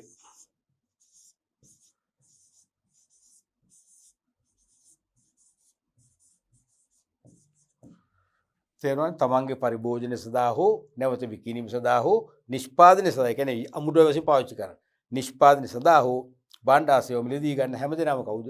ගනුදෙනුකරුවෝ. එහෙනම් මේ ගනුදෙනුකරුවා කියන සංකල්පය ඇතුලේ පාරිභෝගිකයත් ඉන්නවා. නමුත් පාරිභෝගිකයොත් එහෙම මේ සමස්ත ගනුදෙනුකරුවෝ කියන සංකල්පය ආවරණය වෙන්නේ නැහැ. තම පුද්ගලික පරිභෝජනය සඳහා භාණ්ඩාසේවා මිලදී ගොල්ල බණ විතරයි පාරිභෝගික වෙන්නේ. කොහොම වෙනසක් තියෙනවා පැහැදිලි. තිබුණාට විභාගෙදී පවා පේපර් එකේ පවා සමහරට අහනවා පාරිභෝගිකයා කේන්ද්‍ර කොටගත් අලෙවිකරණ දර්ශනේ පැහැදිලි කරන්න. ආයෙ අහනවා ගනුදෙනුකරුවා කේන්ද්‍ර කොටගත් අලෙවිකරණ දර්ශනේ පැහැදිලි කරන්න. එකම දේ අහනවා. තේරෙනවද? ඒ නිසා මේ අනුත අපි වෙනස ඇහුවොත් වෙනස ලියන්න බලාගෙන ඉන්න එපා. සූදානම් වෙන්න එපා. ඒ සූදානම් කිරීම තමයි මේ කරේ. නැත්නම් ඉතින් ඔයගොල්ලෝ දැන් විභාගෙදී පවා පාරිභෝගිකයා ලියන්න ඕන තැන ගනුදෙනුකරු වරදක් නෑ. ඒක වඩා හොඳයි මං කියන්නේ. ගනුදෙනුකරු ලියන තැනට පාරිභෝගිකයා ලියුවොත් ඒත් ප්‍රශ්නයක් නෑ. ඒකත් වඩා හොඳයි. තේරුණාද? රයිට්. එතකොට දැන් අලෙවිකරණයේදී ඇත්තටම වඩා දැන් නැත්නම් අලෙවිකරණයේ දෙන අලෙවිකරුවා මාකට අලෙවිකරණයේ දෙන අලෙවිකරුවා ඇත්තටම වැඩිපුර අමතන්නේ ගනුදෙනුකරුටයි. අලෙවිකරණයේ දෙන අලෙවිකරුවන් ඇත්තටම වැඩිපුර අමතන්නේ ගනුදෙනුකරුවන්වයි. පාරිභෝගිකයා නෙවෙයි. මොකද ගනුදෙනුකරුවාට ඇමතුවම ඒක ඇතුලේ පාරිභෝගිකයාත් ඉන්න නිසා ඒ අලෙවිකරුගේ ඇමතීම පාරිභෝගිකයාටත් ඇහෙනවා. එයා වෙනම අමතන දෙයක් නෑ. තේරෙනවද? එහෙනම් අලෙවිකරුවා අමතන්නේ ගනුදෙනුකරුවාවයි. අලෙවිකරුවා බලන්නේ ගනුදෙනුකරුවා දෙසයි. ගනුදෙනුකරුවා දෙස බැලුවා කියන්නේ පාරිභෝගිකයා දෙසත් බැලුවා සමානයි. තේරෙනවනේ? හේතුව මම මෙහෙම කියන්නේ අලෙවිකරණේ කියන විෂයේ සෑම අංගයක්ම පදනම් වෙන්නේ ගනුදෙනුකරු ඉලක්ක කරලයි. ගනුදෙනුකරු කේන්ද්‍ර කරගෙනයි. නැත්තම් මහාචාර්ය පිලිප් කොට්ලර් කියන්නේ මොකද්ද? පාරිභෝගිකයා හෙවත් ගනුදෙනුකරුවා අලෙවිකරණේ රජු. The consumer or customer is the king of marketing. The consumer or customer is the king of marketing. අලෙවිකරණේ රජු තමයි කවුද? ගනුදෙනුකරුවා නැත්තම් පාරිභෝගිකයා. ඒකෙන්ම තේරෙනවා අලෙවිකරණේ රජු ගනුදෙනුකරුවා හෙවත් පාරිභෝගිකයා කියන්නේ අලෙවිකරණේ සෑම දෙයක්ම සැලසුම් කරන්නේ, තීරණය කරන්නේ, ක්‍රියාවට නගන්නේ මෙන්න මේ ගනුදෙනුකරුගේ අවශ්‍යතා සහ වුමනා තෘප්තිමත් වන ආකාරයෙන් ගනුදෙනුකරුවා සහ ඔහුගේ අවශ්‍යතා සහ වුමනා කේන්ද්‍ර කොටගෙනයි. කේන්ද්‍ර කොටගෙන කියන්නේ මූලික කොටගෙනයි. තේරෙනවද? නැත්නම් මෙහෙම ඇදලා පෙන්නුවොත්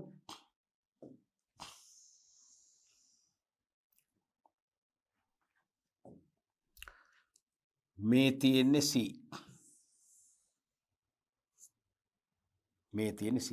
මේ තියෙන්නේ අලෙවිකරණය නම්. මේ C කියන්නේ කවුද? එක්කෝ කස්ටමර්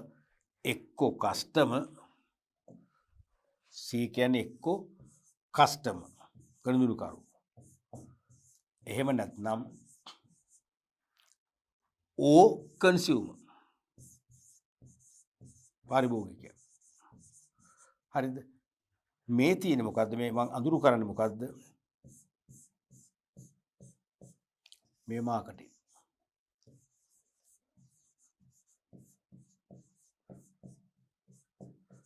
මේ කියන්නේ මොකද්ද? අලෙවිකරණය කියන විෂයපතය තීරණය වෙන්නේ, ක්‍රියාත්මක වෙන්නේ ගනුදෙනුකරුවා කේන්ද්‍ර කොටගෙනයි. ඒකයි මේක මේ රූපයෙන් පෙන්වු කරන එකයි. මේ රූපෙන් මැදට දැම්මේ කවුද? කේන්ද්‍රීය සාධකේ.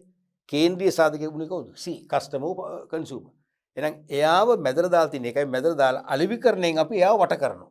එහෙනම් අලෙවිකරණය කියන විෂය කෙලින්ම ගනුදෙනුකරුවා කේන්ද්‍ර කොටගෙන නැත්නම් ගනුදෙනුකරුවගේ අවශ්‍යතා සහ වුමනා තෘප්තිමත් කිරීම ඉලක්ක කොටගෙන ක්‍රියාත්මක වන විෂයක් බවට පත්ලා තියෙනවා. නැත්නම් අලෙවිකරණේ කාර්යන අපට කියන්න බෑ. කෙනෙක් කියයි අපේ ව්‍යාපාරය අලෙවිකරණ කාර්යයන් 20යි. අපේ ව්‍යාපාරය 30යි. අපේ ව්‍යාපාරය 5යි. අපේ ව්‍යාපාරය 100යි. අපේ ව්‍යාපාරය 1500යි. එහෙම කියන්න බෑ කාටවත්. ඒ බොරු. ගණන් කරන්න බෑ. අලෙවිකරණේ කියන විෂයට අදාළ කාර්යයන් රටින් රටට, ප්‍රදේශයෙන් ප්‍රදේශයට, ආයතනෙන් ආයතනයට අවස්ථානුකූලව මොකද වෙනස් වෙනවා. 100,000 ගණක් වෙන්න පුළුවන්. තේරෙනවද? ඒ අලෙවිකරණේ කාර්යයන් 100,000 ගණක් වුණා. ඒ සියලු කාර්යයන් වල හැඩතල තීරණය කරන්නේ මෙන්න මේ කස්ටමර් දිහා බලලා. මොනවද කස්ටමර්ගේ අවශ්‍යතා සහ වුමනා තෘප්තිමත් වේද කියලා බලලා. මම අලෙවිකරුවෙක් නම් මම භාණ්ඩයක් නිෂ්පාදනය කරනවා හෝ විකුණනවා නම් මම නිපදවන හෝ විකුණන භාණ්ඩයෙන් ඔබේ අවශ්‍යතා සහ වුමනා ඉෂ්ට වෙන්නේ නැත්නම් මං අලෙවිකරණයක් දන්නේ නැහැ. මං අලෙවිකරණයක් දන්නේ නැහැ. ඒ නිසා මම අලෙවිකරුවෙක් වශයෙන් බලන්න ඕනේ ඉලක්ක ගනුදෙනුකරුවන්ගේ අවශ්‍යතා සහ වුමනා හඳුනාගෙන සෙසු තරංකරුවන්ට වඩා ඉහළින් මගේ අවශ්‍යතා සහ වුමනා තෘප්තිමත් කරන්න භාණ්ඩ ආසේවා සපයන්න ඕනේ. එහෙම වුණොත් තමයි සාර්ථක අලෙවිකරුවෙක් වෙන්නේ. පැහැදිලිනේ? රයිට්. අපි බලමු ඊළඟට අලෙවිකරණයේ පදනම. අලෙවිකරණයේ පදනම. මොකද හිතෙන්නේ? අලෙවිකරණයේ පදනම. මොකද්ද? පාරිභෝගිකයා හෙවත් ගනුදෙනුකරු අලෙවිකරණයේ පදනම මම ඉස්සෙල්ලා කියවනවා. අලෙවිකරණයේ පදනම වෙන්නේ බේස් එක වෙන්නේ එක්කෝ පාරිභෝගිකයා එක්කෝ ගනුදෙනුකරු. මහාචාර්ය පිලිප් කොට්ලර් විසින් පාරිභෝගිකයා යනු අලෙවිකරණයේ රජු ලෙස අර්ථකථනය කරයි. හරිනේ? consumer or customer is the king of marketing. එවනේ කියන්නේ පාරිභෝගික නැත්නම් ගනුදෙනුකරුවා කියන්නේ අලෙවිකරණයේ රජු ලෙස අර්ථකථනය කරයි. මන්දයක් අලෙවිකරණයේ සෑම කාර්යයක්ම පාරිභෝගික වුමනා තෘප්තිමත් කිරීම ඉලක්ක කොට ක්‍රියාත්මක කිරීමයි. අලෙවිකරණයේ කාර්යයන් මං කියන සීමාව කියලා පෙන්වන්න බෑ කියලා. අලෙවිකරණයේ සෑම කාර්යයක්ම පාරිභෝගික නැත්නම් ගනුදෙනුකරුවන්ගේ වුමනා තෘප්තිමත් කිරීම ඉලක්ක කොට තමයි සැලසුම් කරලා ක්‍රියාත්මක කරන්නේ. අලෙවිකරණයේ කාර්යයන් අපි 3000ක් තියෙනවා. 3000න් අපි උත්සාහ කරන්නේ ඉලක්ක පාරිභෝගිකයන් හෙවත් ගනුදෙනුකරුවන්ගේ අවශ්‍යතා ඉහළින්ම තෘප්තිමත් කරන්න. එහෙනම් ගනුදෙනුකරුවන් හෙවත් පාරිභෝගිකයාගේ වුමනාවන් තෘප්තිමත් කිරීම උදෙසාම සෑම අලෙවිකරණ කාර්යයක්ම දියත් වන නිසා අපි කියනවා අලෙවිකරණයේ පදනම කවුද? ගනුදෙනුකරු. දැන් තවදුරටත් වෙන විදියකින් කිව්වොත් අලෙවිකරණයේ දෙන හැමදෙනෙක්ම කරන්නේ තමාට නිපදවිය හැකි දේ නෙවෙයි නිෂ්පාදනය කරන්නේ. මම නිෂ්පාදකයෙක් නම් මට නිපදවිය හැකි දේ නෙවෙයි නිෂ්පාදනය කරන්නේ. ඒක නෙවෙයි අලෙවිකරණේ හපංකම වෙන්න ඕනේ. අලෙවිකරණේදී වෙන්න ඕනේ වෙළඳපොළට ඉල්ලන දේ දෙන්න ඕනේ. වෙළඳපොළ ඉල්ලන දේ මම නිෂ්පාදනය කරලා දෙන්න ඕනේ. ඔබ ඉල්ලනවා කේක්. හරිද? මම පාන් දීලා හරියන්නේ නැහැ. ඔබ පාන් ඉල්ලුවොත් මම කේක් දීලා හරියන්නේ නැහැ. පාන්මයි දෙන්න ඕනේ. එහෙනම් මේකයි කියන්නේ. එහෙනම් වෙළඳපොලේ විකිණිය හැකි දෙයක් නිර්මාණය කිරීම තමයි අලෙවිකරණයෙන් වෙන්න ඕනේ. හේතුව මොකද? සෑම අලෙවිකරුවෙක්ම තමන්ගේ ගනුදෙනුකරුවන් දෙස තමයි බලන්නේ. ඒගොල්ලන්ගේ ඉහළම තෘප්තිය. එහෙනම් ඒගොල්ලන්ට බැහැ කියන්න බැරි කමට මම නිපදවන දේ ගන්න පුළුවන්. නමුත් ඒගොල්ලෝ තෘප්තිමත් නැහැ. ඒ වෙන්නේ තෘප්තිමත් නැහැ. ඊළඟ වතාවේදී ඒගොල්ලෝ මගේ භාණ්ඩෙන් ඈත් වෙලා යනවා. තේරෙනවද? ඒ නිසා තමයි මම සෑම විටම ගනුදෙනුකරුවාගේ වුමනා 100%ක්ම තෘප්තිමත් කරන්න පුළුවන් වන ආකාරයෙන් ගනුදෙනුකරුවා වෙත සෑම දෙයක්ම ලබා දෙන්න උත්සාහ කරනවා. ඒ නිසා අලෙවිකරණයේදී කිසිදු අලෙවිකරුවෙක් සම්මානලාභී අලෙවිකරුවෙක් කීර්තිමත් අලෙවිකරුවෙක් වෙන්නේ නැහැ. තමන්ගේ ගනුදෙනුකරුවන්ගේ වුමනා 100%ක්ම තෘප්තිමත් කරලා නැත්තම්. තම ගනුදෙනුකරුවන්ගේ වුමනා 100%ක්ම තෘප්තිමත් වන ආකාරයෙන් තමයි හැම දෙයක්ම කරන්නට ඕනේ. තේරුණාද? එහෙනම් අලෙවිකරණයේ පදනම කියන එක දැන් මම හිතන්නේ මනාවට උඩ තේරුණා. අලෙවිකරණයේ පදනම අත්තිවාරම තමයි ගනුදෙනුකරු. නැත්නම් ගනුදෙනුකරුවා ඔහුගේ අවශ්‍යතා සහ වුමනා මත තමයි අලෙවිකරණයේ විශේෂ පැල කරලා තියෙන්නේ. පැල කරලා පෝෂණයලා තියෙන්නේ ඒ මතයි. ඒ නිසා හැම විටම සෑම අවස්ථාවකම ඕනම රටක ඕනම ව්‍යාපාරයක අලෙවිකරණයෙන් කරන්නේ මොකද්ද? තමන්ගේ ගනුදෙනුකරුවන්ගේ මනදොල පිනවන එකයි. ගනුදෙනුකරුවන්ගේ අවශ්‍යතා සහ වුමනා ඉහළින්ම තෘප්තිමත් කරන එකයි. ලාභ අපේක්ෂාවක් නැහැ. නමුත් එහෙම තෘප්තිමත් කළාම එයා දිගින් දිගට අපිත් එක්ක භාණ්ඩ ආසෙවලදී ගන්නවා. ගන්නකොට අපට ස්වයංක්‍රීයව අපි ඉල්ලලා නෙවෙයි ඔටෝමැටිකලි ලාභයක් එනවා. ඒක වෙනම කතාවක්. ඉලක්කේ ලාභය නෙවෙයි. මෙන්න මේ ගනුදෙනුකරුගේ අවශ්‍යතා සහ වුමනා තෘප්තිමත් කරන්න. සෑම ව්‍යාපාරිකයෙක්ගේම අලෙවිකරණයේදී රජු වෙන්නේ පාරිභෝගිකය තමයි. පාරිභෝගිකයා ඒගොල්ලන්ට රජෙක්. හේතුව අලෙවිකරුවට පාරිභෝගිකයෙක් නැත්තම් පැවැත්මක් නැහැ. එහෙමනේ වෙන්නේ. මම යම් කිසි භාණ්ඩයක් හෝ සේවයක් ඔබට විකුණනවා ඔබ ඉන්නේ එපේ. ඔබ නැත්තම් මොකද වෙන්නේ? මට භාණ්ඩ ආසේව විකුණන කවුරුත් නැහැ. ඒ නිසා මම භාණ්ඩ ආසේවා අලෙවි කරන්නේ කාටද?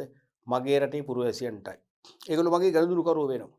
හරිද? ඒගොල්ලෝ මගේ ස්ථාවර ගනුදෙනුකරුවෝ වෙන්නත් පුළුවන්. මම දිගින් දිගටම සත්‍ය භාණ්ඩ, නිවැරදි භාණ්ඩ සාධාරණ විලකට සපයනවා නම් ඒගොල්ලෝ මගේ පර්මනන්ට් කස්ටමර්ස්ලා වෙනවා. තේරුණාද? මම මේ පාරිභෝගිකයවත් ගනුදෙනුකරුවා අලෙවිකරණේ රජු වශයෙන් කියන ප්‍රකාශය සනාථ කරන මම පුංචි උදාහරණයක් මතක් වුණා කියන්නම්කෝ.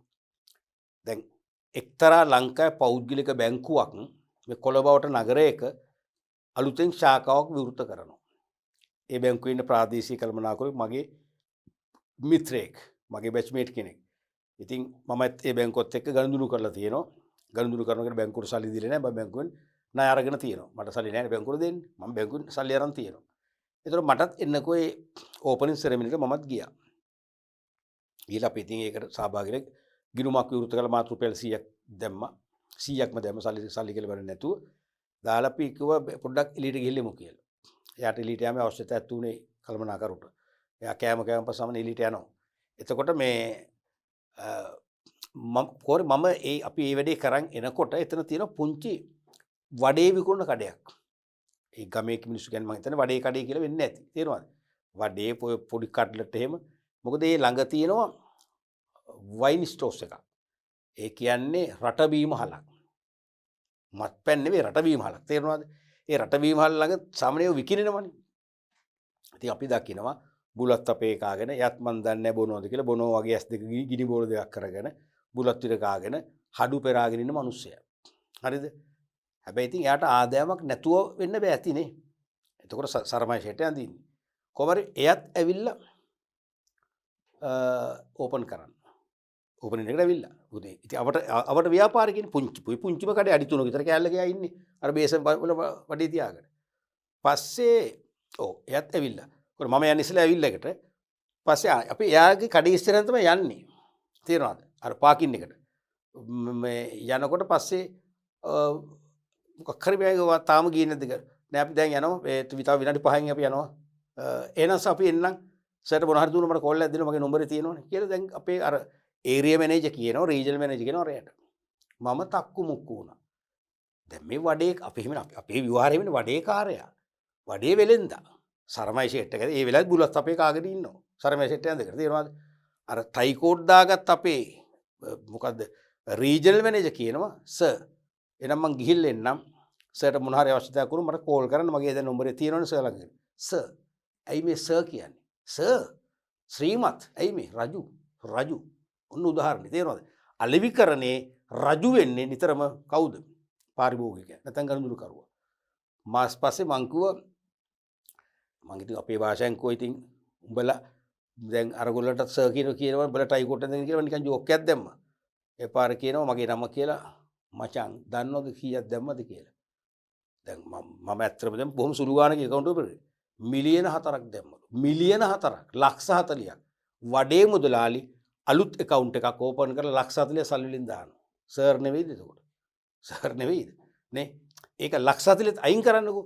ඒ ලක්ෂ 40 නොඋනත් එතනට ඒ හැමදෙනාටම ඒ බැංකු සේවකයන් නාමන්ත්‍රණය කළේ සර් කියලා පිරිමියාට කාන්තාවන්ට මැඩම් කියලා. තේරුණාද? ඒ මොකද හේතුව? රජු නිසා. රජු ඇයි? බැංකුවක් පවතින්නේ නැහැ දරුවනේ. බැංකුව මම නම් මම ළඟට ඕගොල්ලෝ ඇවිල්ලා මාත් එක්ක ගනුදෙනු කළේ නැත්තම් මම පවතින්නේ නැහනේ.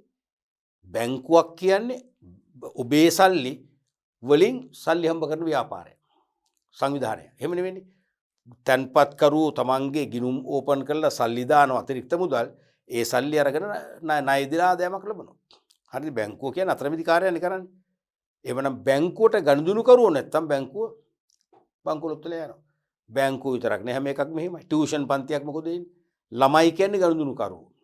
නේ ටියුෂන් ගුරුවරයාගේ රජවරියන් රැජිනේ වෙන්නේ කවුද? ඔබයි. එහෙනම් ඔබ නැති දවසට ටියුෂන් පන්ති වහන්න වෙනවා. පෞද්ගලික රෝහලක් කියන්නකෝ. රජයේ රෝහලක් කියන්නකෝ. ලෙඩ්ඩු ආවේ නැත්තම් මොකද වෙන්නේ? රෝහලේ පැවැත්මක් නෑ. එහෙනම් රෝහලක් කියන්නේ ව්‍යාපාර ආයතන සංවිධානයක්. එහෙනම් රෝහල සාර්ථක වෙන්නේ ලෙඩ්ඩු වැඩි වෙන තරමට. දැන් අපි කියනවා ලෙඩ හැදෙන්න එපා කියලා. නමුත් රෝහල කියන සංවිධානය කියන්නේ ලෙඩ හැදියා. ලෙඩ හැදිලා වරින් මල්ලකට. එහෙමනේ. ඒතකොට තමයි රෝහලේ පැවැත්ම සාර්ථක වෙන්නේ. ඒ නිසා අනිවාර්යයෙන්ම ගනුදෙනුකරු රජු නිසා තමයි එයාට අපි හොඳින් ආමන්ත්‍රණය කරන්නේ. සමහරට ගනුදෙනුකරු සමහරට දෝෂාරෝපණය කරනවා. ඔබේ බහන්න හොඳ නැහැ. ඔබ අසාධාරණ විදිහට මිල වැඩි කළා. ඒ දෝෂාරෝපණය කළාට අපි පෙරලා ගනුදෙනුකරුට දොස් කියන්නේ නැහැ. එහේ සර්, යස් සර්, මම මොන හරි කරලා බලන්නම් සර්, මං කියලා බලන්නම් සර්, මොන හරි සහනයක් අරන් දෙන්න බලන්නම් මැඩම්. එහෙමනේ. යස් මැඩම් නේ, යස් මැඩම්, නෝ මැඩම්, යස් සර්, නෝ සර් එහෙමනේ කියන්නේ. ඇයි රජුනේ? රජු අපිට බැන්නට ව්‍යාපාරිකට බැන්නට ව්‍යාපාරිකට රජුට බනින්න බෑ. දැන් පේනවද? අලෙවිකරණේ පදනම අලෙවිකරණයේ ඇත්ත බේස් එක ඇත්ත පදනමනේ අලෙවිකරණයේ අත්තිවාරම තමයි පදනම් සාධකයේ තමයි අලෙවිකරණයේ පළවෙනි බීජය තමයි ගනුදෙනු කරුවා. අලෙවිකරණයේ සෑම දෙයක්ම භාණ්ඩය කුමන භාණ්ඩයක් හදනවද මොකක්ද ඒකේ හැඩය මොකක්ද ඒකේ වර්ණය මොකක්ද ඇසුරුම මොන මිලකට විකුණනවද වට්ටම් දෙනවද දෙනනම් කොච්චරද මේ සියල්ල කිව්වනකෝ සියල්ල තීරණය කරන්නේ ගනුදෙනු කරුවා දෙස බලලයි. ගනුදෙනු කරුවාගේ අවශ්‍යතා සහ වුමනා ඉහළින්ම තෘප්තිමත් කිරීමට හැකිවන ආකාරයෙන් තමයි හැම දෙයක්ම තීරණය කරන්නේ. නැත්තම් කෙටියෙන් කිව්වොත් අලෙවිකරණයේ සෑම කාර්යයක්ම තීරණය කරන්නේ ගනුදෙනු කරුවාගේ අවශ්‍යතා සහ වුමනා තෘප්තිමත් කිරීම උදෙසා. එහෙනම් අලෙවිකරණයේ රජු වෙන්නේ කවුද? ගනුදෙනු කරුවා. එක සැරයක් විභාගෙට නෑ තුන් වතාවක් විභාගෙට ප්‍රශ්න ඇහුවා අලෙවිකරණයේ පාරිභෝගිකයාගෙන් ආරම්භ වී පාරිභෝගිකයාගෙන්ම අවසන් වන ක්‍රියාවලියක් ලෙස පිළිගනී. එකකට පැහැදිලි කරන්න. අලෙවිකරණය යනු පාරිභෝගිකයාගෙන්ම ආරම්භ වී පාරිභෝගිකයාගෙන්ම අවසන් වන ක්‍රියාවලියක් වෙනවා. එකකට පැහැදිලි කරන්න. ඕකම හෙව්වේ තවත් අවුරුද්දකදී අලෙවිකරණය ගනුදෙනු කරුවාගෙන් ආරම්භ වී ගනුදෙනු කරුවාගෙන්ම අවසන් වන ක්‍රියාවලියකි පැහැදිලි කරන්න. අරකමනේ ඉතින් පාරිභෝගිකයා ගනුදෙනු කරුවා. මොකද මේ සංකල්ප දෙකක් වුණාට මේ දෙකෙදි මිශ්‍ර වෙලා යනවා. වර එක කියවෙනවා පාරිභෝගිකයා කියලා වර එක කියවෙනවා ගනුදෙනු කරුවා කියලා. මටත් එහෙමනේ දැන් මමත් වර එක පාරිභෝගිකයා කියනවා වර එක ගනුදෙනු කරුවා කියනවා. ඒ අලෙවිකරණ කියන විශේෂදී ඒකේ ඒ දෙන්න ඒ කියන්නේ මට ඔබ පාරිභෝගිකයෙක් වුණත් ඔබ මගේ ගනුදෙනු කරුවා. හරිද? ඔබ වෙලෙන්දෙක් වුණත් ඔබ මගේ ගනුදෙනු කරුවා. ඔබ නිෂ්පාදකයෙක් වුණත් ඔබ මගේ ගනුදෙනු කරුවා. එහෙනම් මට වටින එක නේ. එහෙනම් මට ඔබ පොදුවේ ගනුදෙනු කරුවෙක්. නමුත් මම හොඳටම දන්නවා ඔබ මගෙන් භාණ්ඩ ගන්න ඔබේ පාවිච්චියටයි. ඒ නිසා මම පාරිභෝගිකයා කියලා ඔබට ආමන්ත්‍රණය කරන්න පුළුවන්. මං කියන එක තේරුණාද? ඔබ මගෙන් භාණ්ඩ හා සේවා ගන්න ඔබේ පාවිච්චියටයි. එහෙනම් ඔබ පාරිභෝගිකයෙක්. ඒ බව දන්න නිසා මම ඔබ පාරිභෝගිකයා කියලා මතන්නත් පුළුවන්. නමුත් මම පොදුවේ කියන්නේ ඔබ මගේ ගනුදෙනු කරුවා කියලා. ඒ නිසා ඒක ලොකු ඉෂුව එකක් කරගන්න එපා. එහෙමනම් එක සැරයක් විභාගයට ආනෝ අලෙවිකරණයේ පාරිභෝගිකයාගෙන් ආරම්භ වී පාරිභෝගිකයාගෙන්ම අවසන් වන ක්‍රියාවලියක් වේ. එකකට පැහැදිලි කරන්න. ඊළඟ සැරේ අහනවා අලෙවිකරණය යනු ගනුදෙනු කරුවාගෙන් ආරම්භ වී ගනුදෙනු කරුවාගෙන්ම නිමවන ක්‍රියාවලියක් වේ. පැහැදිලි කරන්න. තවත් අවුරුද්දක අහනවා අලෙවිකරණය වෙළඳ පොලෙන් ආරම්භ වී වෙළඳ පොලෙන්ම නිමවන ක්‍රියාවලියක්. පැහැදිලි කරන්න. ඔය තුනම එකයි. අපි තව චුට්ටකින් ඊළඟ පරිච්ඡේදය විතර මම හිතන කියවෙයි. වෙළඳ පොළ කියන්නේ කවුද? ගනුදෙනු කරුවෝ තමයි. වෙළඳ පොළ සමානයි ගනුදෙනු කරුවෝ. වෙළඳ පොළ සමානයි පාරිභෝගිකයා. තේරුණාද? ඒ නිසා ඇයි මෙහෙම කියන්නේ? අලෙවිකරණයේ රජු කියන පාරිභෝගිකයා හැවත් ගනුදෙනු කරුගෙන් තමයිලු අලෙවිකරණය පටන් ගන්න. මොකක්ද ඒකේ තර්කය? තර්කය තමයි දරුවනේ ඕනෑම ව්‍යාපාරයක අලෙවි කරුවෝ නැත්නම් අලෙවි කළමනාකරුවෝ මාකටිං මැනේජර්ස්ලා මුලින්ම කරන්නේ ඉලක්ක පාරිභෝගිකයින්ගේ නැත්නම් ගනුදෙනු කරුවන්ගේ අවශ්‍යතා සහ වුමනා වෙළඳපොළ පර්යේෂණ මගින් සමීක්ෂණ මගින් හඳුනා ගැනීමයි. ඕක තමයි පළවෙනි කාර්යය. පටන් ගන්න එතනින් අලෙවිකරණය ආරම්භ කරන්නේ කස්ටමර්ගේ පාරිභෝගිකයාගේ. තේරුණාද? ඇයි අලෙවිකරණ රජුනේ කොහොමද පටන් ගන්නෙ? වෙළඳපොළ පර්යේෂණ මාකට් රිසර්ච් නැත්නම් වෙළඳපොළ සමීක්ෂණ මාකට් සර්වේස් වැනි ක්‍රම මගින් පාරිභෝගිකයන්ගේ අවශ්‍යතා සහ වුමනා මොනවද කියලා නිවැරදිව හඳුනා ගන්නවා. හඳුනාගත්තොත් තමයි ඒ අවශ්‍යතා සහ වුමනා තෘප්තිමත් කරන්න ගැළපෙන භාණ්ඩ ආසේවා දෙන්න පුළුවන්කම ලැබෙන්නේ. තේරුණාද? ඊට පස්සේ ඒ අවශ්‍යතා සහ වුමනා හඳුනා ගැනීම තමයි අලෙවිකරණයේ ආරම්භක පියවර. අලෙවිකරණය පටන් ගන්න එතනින්. එහෙනම් අන්න අලෙවිකරණය පටන් ගත්ත කොහොමද? මාකට් එකේ. නැත්නම් පාරිභෝගිකයන් නැත්නම් ගනුදෙනු කරුවෝ. ඊළඟට ඒ වුමනා තරඟකරුවන්ට සාපේක්ෂව සංසන්දනාත්මකව ඉතා ඉහළින් තෘප්තිමත් කළ හැකි නිමෙවුමක් නිෂ්පාදිතයක් භාණ්ඩයක් හෝ සේවාවක් ප්‍රොඩක්ට් එකක් නිෂ්පාදිතයක් හෝ නැත්නම් භාණ්ඩයක් හෝ සේවාවක් නේ භාණ්ඩ හා සේවා කියන වචන දෙකටම පොදු වචනේ තමයි මොකද්ද නිෂ්පාදිත ප්‍රොඩක්ට්ස් කියන එක. එහෙනම් භාණ්ඩයක් හෝ සේවයක් නැත්නම් නිෂ්පාදිතයක් හදලා ඒගොල්ලන් අතර පත් කරනවා. පත් කරලා මුදලකුත් අය කරනවා. ලාභයකුත් ලබනවා. එතනින් නිමා වෙන්නේ අලෙවිකරණය. ඒ විකිණීමනේ. විකිණීමෙන් පස්සේ තව දෙයක් තියෙනවා. මොකක්ද? ඒ තමයි පාරිභෝගික ප්‍රතිචාර ලබා ගැනීම. පසු පෝෂණයක් ලබා ගැනීම.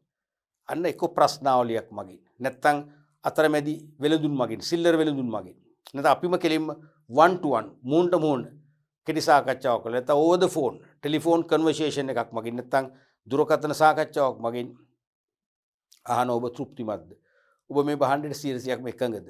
ඔබ මේකේ හැඩය, වර්ණය, විලාසිතාව, ඇසුරුම, මිල, ගබඩා කරන්න තියෙන අවකාශය ගැන ඔබ එකඟද? අන්න අපිට දෙන ෆීඩ්බැක් එකක්. තේරුණාද? මේ භාණ්ඩයට අපි පිළිගන්නවා. මේ භාණ්ඩේ මම එකඟයි. හැබැයි මේ භාණ්ඩේ වර්ණයට මම කැමති නෑ. වර්ණය වෙනස් වෙනවා. වර්ණය කළු පාටයි. කළු පාට දැක්කම අපිට රාත්‍රී කාලේදී පොඩ බය හිතෙනවා. අපිට පොඩි මූසල බවක් දැනෙනවා කළු පාටේ. අපිට ලාරෝස පාට දෙන්න, ලා නිල් පාට දෙන්න කියනවා. එහෙම නැත්නම් කියනවා මේ භාණ්ඩේ ඔක්කොම හොඳයි. ඔක්කොම හොඳයි. මේ පැකින් එක නම් හොඳ නෑ. මේ පැකින් එක අපිට ප්‍රයෝජනවත් නෑ. මේක මලකඩ කරන පැකින් එකක්. පරිසරයට හානියක් වෙනවා. අපට රියුසබල් පැකින් එකක් දෙන්න. අන්න ප්‍රතිචාරය. දැන් හරිනේ. එහෙනම් අපි අන්නේ ගැළපීමත් කරනවා. ඒ ගැළපීමත් කරලා දුන්නාන් පස්සේ අලෙවිකරණේ නිමව දකිනවා. එහෙනම් අලෙවිකරණ නිමුනේ කොතනින්ද? එකම තැනින්. එහෙනම් සාමාන්‍ය රේස් එකක් පටන් ගන්න එක තැනකින්. නේ? ස්ටාර්ටින් පොයින්ට් එක එක තැනක්. එන්ඩින් පොයින්ට් එක තව තැනක්නේ. මෙතන එහෙම නෙවෙයි. අලෙවිකරණේ starting point and ending point දෙකම එකම ස්ථානයේ. in the same place එකෙන් තමයි වෙන්නේ. ඒ කියන්නේ අලෙවිකරණ එහෙනම් පාරිභෝගිකයාගෙන් පටන්ගෙන පාරිභෝගිකයාගේම නිමවන ක්‍රියාවලියක් කියන්නේ ඒකයි. පැහැදිලිනේ? right. අපි මේ ගවම තේරුම් ගන්න ඕනේ අලෙවිකරණය ගැන කතා කරද්දී විකිණීම ගැනනේ. විකිණීම හා අලෙවිකරණය අතර අසමානතා වෙනස. දෙකක්. දැන් විකිණීම කියන්නේ පටු ක්‍රියාවලියක්. අලෙවිකරණය පුළුල් ක්‍රියාවලියක්. තේරුණාද? අලෙවිකරණයේදී වෙන්නේ ඉලක්ක ගණඳුණු කරවන්ගේ අවශ්‍යතා සහ වුමනා හඳුනාගෙන ඒවා ඉතා ඉහළින් තෘප්තිමත් කිරීමට කටයුතු කිරීම. ඒ කියන්නේ ඒගොල්ලන්ට අවශ්‍ය භාණ්ඩ හා සේවා සැපයීම තුළින් ඒ අවශ්‍යතා සහ වුමනා ඉතා ඉහළින් තෘප්තිමත් කිරීම තුළින් අලෙවිකරුවන්ගේ ඉලක්ක ජයග්‍රහණය කිරීමනේ. ඉලක්ක ළඟා කර ගැනීමනේ. ඒක අලෙවිකරණය කියන පුළුල් ක්‍රියාවලියක්. පුළුල් ක්‍රියාවලිය තේරෙනවද? නමුත් විකිණීම සාපේක්ෂව පටුයි. අලෙවිකරණය කියන්නේ දම්වැලක්. එහෙම හිතන්නකෝ. අලෙවිකරණය කියන්නේ දම්වැලක්. මේ තියෙන්නේ අලෙවිකරණය. මේ තියෙන අලෙවිකරණය කියලා හිතන්න. ඒ කියන්නේ දම්වැලක් සම්බන්ධ සැකසෙන්නේ කොහොමද? අර දම්වැල එක එක පුරුකෙන් පුරුක. තේරුණාද? මේක තමයි අලෙවිකරණය කියන්නේ. මේක තමයි අලෙවිකරණය කියන්නේ. මේ අලෙවිකරණය නම් හරිද? මෙන්න මෙතන තියෙනවා විකිණීම. ඒ කියන්නේ අලෙවිකරණය කියන දම්වැලේ අවසාන පුරුකට පෙර පුරුක තමයි මොකද්ද? විකිණීම කියන්නේ. විකිණීමෙන් පස්සේ තවත් කාර්යයක් තවත් පුරුකක් තියෙනවා. මොකද්ද? පාරිභෝගික ප්‍රතිචාර ලබා ගැනීම. අන්න ඒකේ තමයි ප්‍රතිචාර තුලින් ඒ වෙළඳ පොළට දීපු භාණ්ඩේ තව දුරටත් ගැළපීම් තිබේ. නම් ගැළපීම් කරලා අලෙවිකරණය කරන්න එතනින්. හරිද? එහෙනම් මේ බලන්න අලෙවිකරණ කියන දම්වැලේ විකිණීම කියන්නේ එකක් විතරයි. එකක්. විකිණීම කියන්නේ එකක් විතරයි. තේරුණාද? තව දේවල් තියෙනවා. එහෙනම් පේනවද? අලෙවිකරණය කියන්නේ දිග විෂයක්, විකිණීම කියන්නේ බොහොම කෙටි විෂයක්. එහෙනම් අපි බලන්න ඕනේ විභාගෙට නිතර අහනවා විකිණීම සහ අලෙවිකරණය අතර අසමානතා. අපි බලමු එතනට ගිහිල්ලා.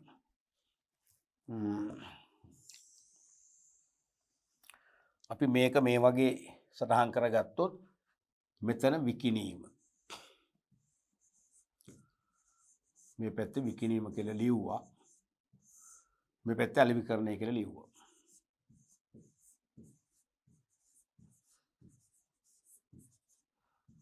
හරිද?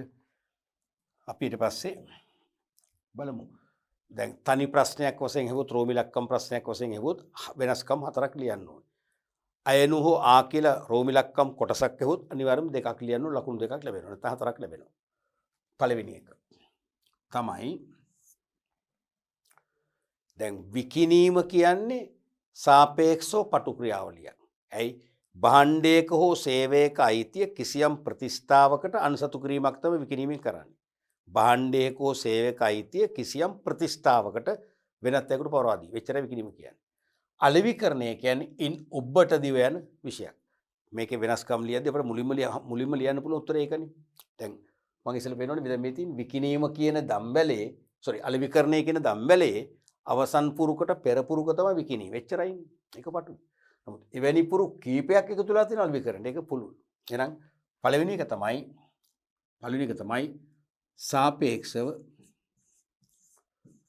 සාපේක්ෂව පටු ක්‍රියාවලියකි. සාපේක්ෂව පටු ක්‍රියාවලියකි. අනික් පැත්තට පුළුල් ක්‍රියාවලියකි. පුළුල් ක්‍රියාවලියකි.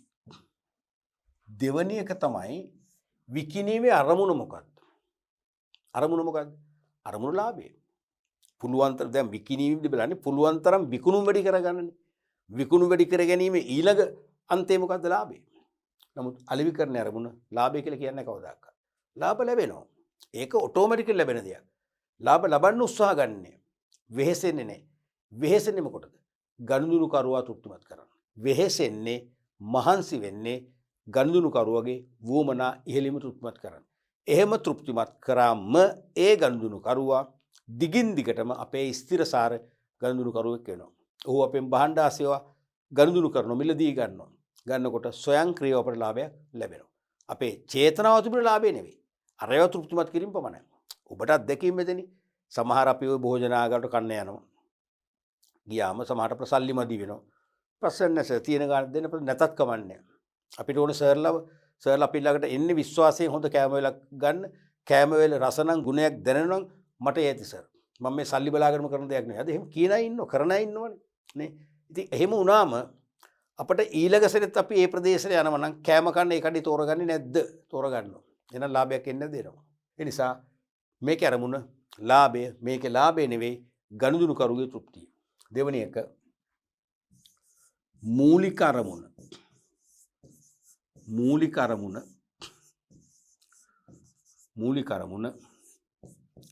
ලාභ ඉපීමයි.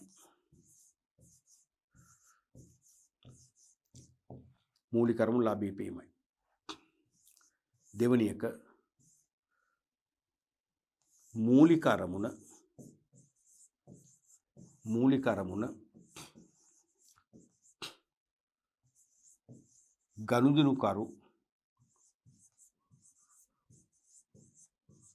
ගනුදෙනුකරු තෘප්තිමත් කිරීමයි.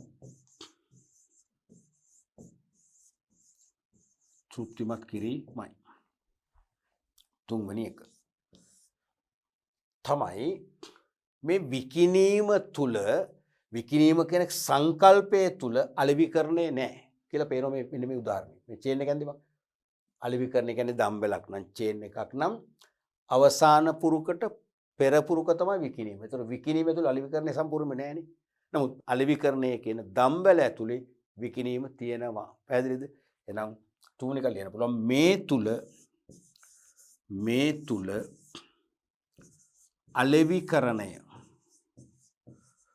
අලෙවිකරණය ඇතුළත් නොවේ.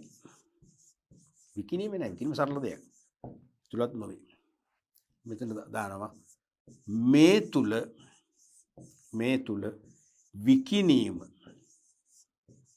මේ තුල විකිණීම ඇතුළත් වේ.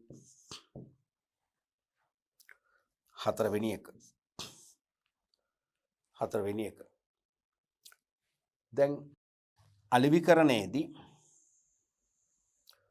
අලෙවිකරණේ පටන් ගන්නේ නිෂ්පාදනයට පෙරද පස්සේද? එහෙම හිතනවද?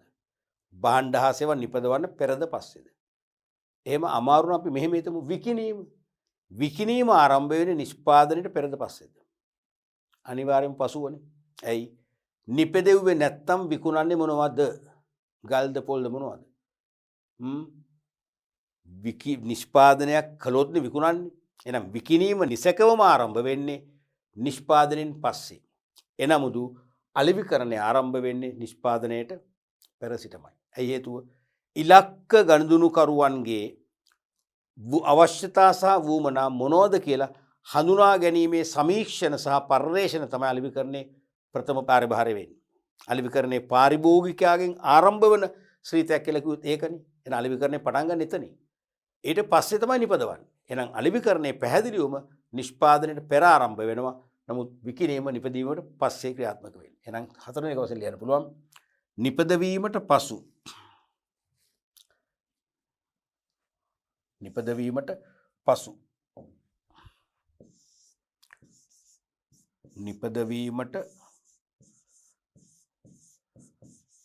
පසු ක්‍රියාත්මක වේ. නිපදවීමට පසු ක්‍රියාත්මක වේ. අනෙක් පැත්තට නිපදවීමට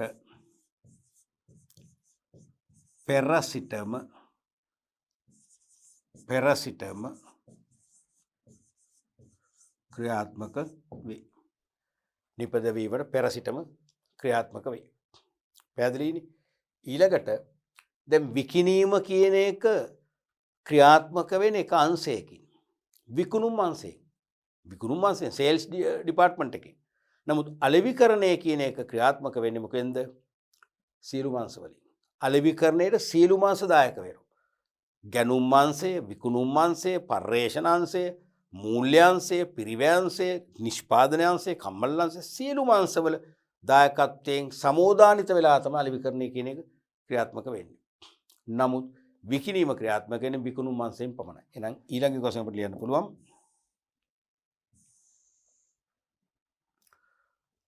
පස්වෙනි එක වශයෙන්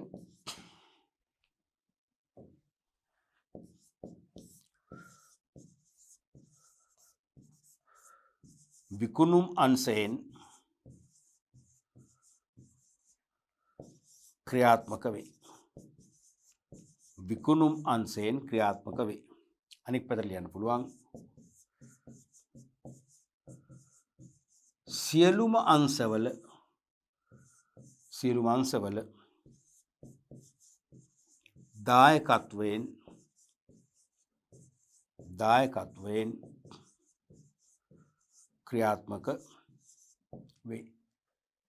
දායකත්වයෙන් ක්‍රියාත්මක වේ. තේරුණානේ? ඊළඟට දැන් විකිණීම හුදෙක්ම තනි කාර්යයක්. විකිණීම අපි කියන්නේ ඉන්ඩිවිඩුවල් ෆන්ක්ෂන් එකක්. තනි කාර්යයක්. නමුත් අලෙවිකරණය අපි හැම වෙලාවෙම කියන්නේ සමෝදානිත කාර්යයක්. ඉන්ටග්‍රේටඩ් ෆන්ක්ෂන් එකක්. හේතුව අලෙවිකරණයට මිනිස් ක්‍රියාකාරකම් ගොඩාක් සම්බන්ධයි. නමුත් විකිණීම යන්නේ විකිණීම කියන තනි ක්‍රියාවක් වශයෙන් පමණයි. මොකද දැන් බලන්න අලෙවිකරණය කියන්නේ නිෂ්පාදනයේද? නෑ, නිෂ්පාදනය පමණක් නෙවෙයි. නිෂ්පාදනය අයිතිද? අයිති. මිල කිරීමකම අලෙවිකරණයේද? නෑ. මිල කිරීම අලෙවිකරණයට අයිතිද? අයිති. ප්‍රචාරණය කියන්නේ අලෙවිකරණයේද? නෑ. නමුත් ප්‍රචාරණය අලෙවිකරණයට අයිතිද? අයිති. අන්න එහෙම හිතන්න. එහෙනම් විකිණීම කියන්නේ ඒ වගේ ප්‍රචාරණය, මිල කිරීම, නිෂ්පාදනය වගේ එක ක්‍රියාවක්. ඒ නිසා අපි ඒකට කියන්නේ තනි ඉන්ඩිවිඩුවල් ෆන්ක්ෂන් එකක්. තනි ක්‍රියාවක්. තේරුණාද? ඒකාබද්ධ ක්‍රියාවක් නෙවෙයි. ඒතකොට විකිණීම, නිෂ්පාදනය, මිල කිරීම, ප්‍රචාරණය, ගබඩා කිරීම, බෙදා හැරීම මේ ඔක්කොගෙම සංකලනයෙන් තමයි අලෙවිකරණය ඇති වෙන්නේ. එහෙනම් අපි ඒකට කියනවා සමෝදානිත සංකල්පයක් කියලා. එහෙනම් අපි අවසන් එක වශයෙන් ලියන්න පුළුවන් මේක තනි.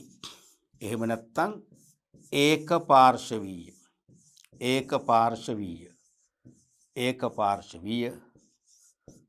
ක්‍රියාවක් වේ. මේක ලියන්න පුළුවන් සමෝදානිත ක්‍රියාවක් වේ.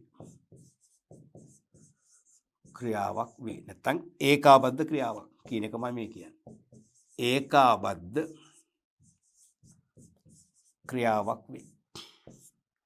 තේරෙනවද? එහෙනම් දැන් තේරෙනවද? එහෙනම් විකිණීම කියන්නේ අලෙවිකරණයේ එකම එක චූටි ක්‍රියාකාරකමක් පමණයි. විකිණීමට වඩා ගැඹුරු ක්‍රියාවක් තමයි අලෙවිකරණය කියන්නේ.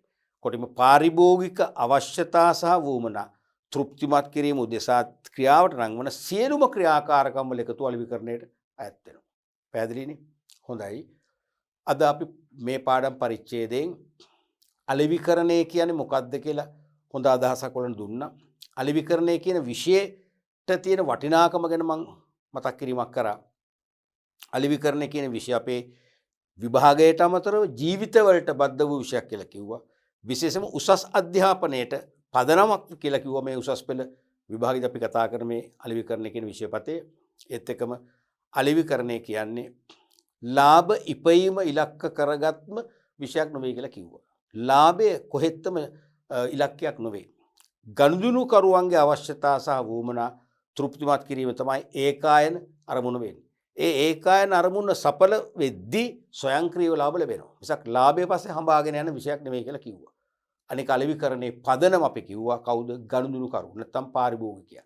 අලෙවිකරණේ රජු වශයෙන් සලකන්නේ අලෙවිකරණේ පියා වශයෙන් සැලකෙන මහාචාර්ය කොට්ලර සලකන්නේ අලෙවිකරණේ රජු කියන්නේ පාරිභෝගිකයා නැත්නම් ගනුදෙනු කරුවා. ඒකට හේතුව අලෙවිකරණයේදී අලෙවි කළමනාකරුවෝ සෑම කාර්යයක්ම තීරණය කරන්නේ ගනුදෙනුකරුගේ අවශ්‍යතා සහ වුමනා තෘප්තිමත් කිරීම ඉලක්ක කරගෙන.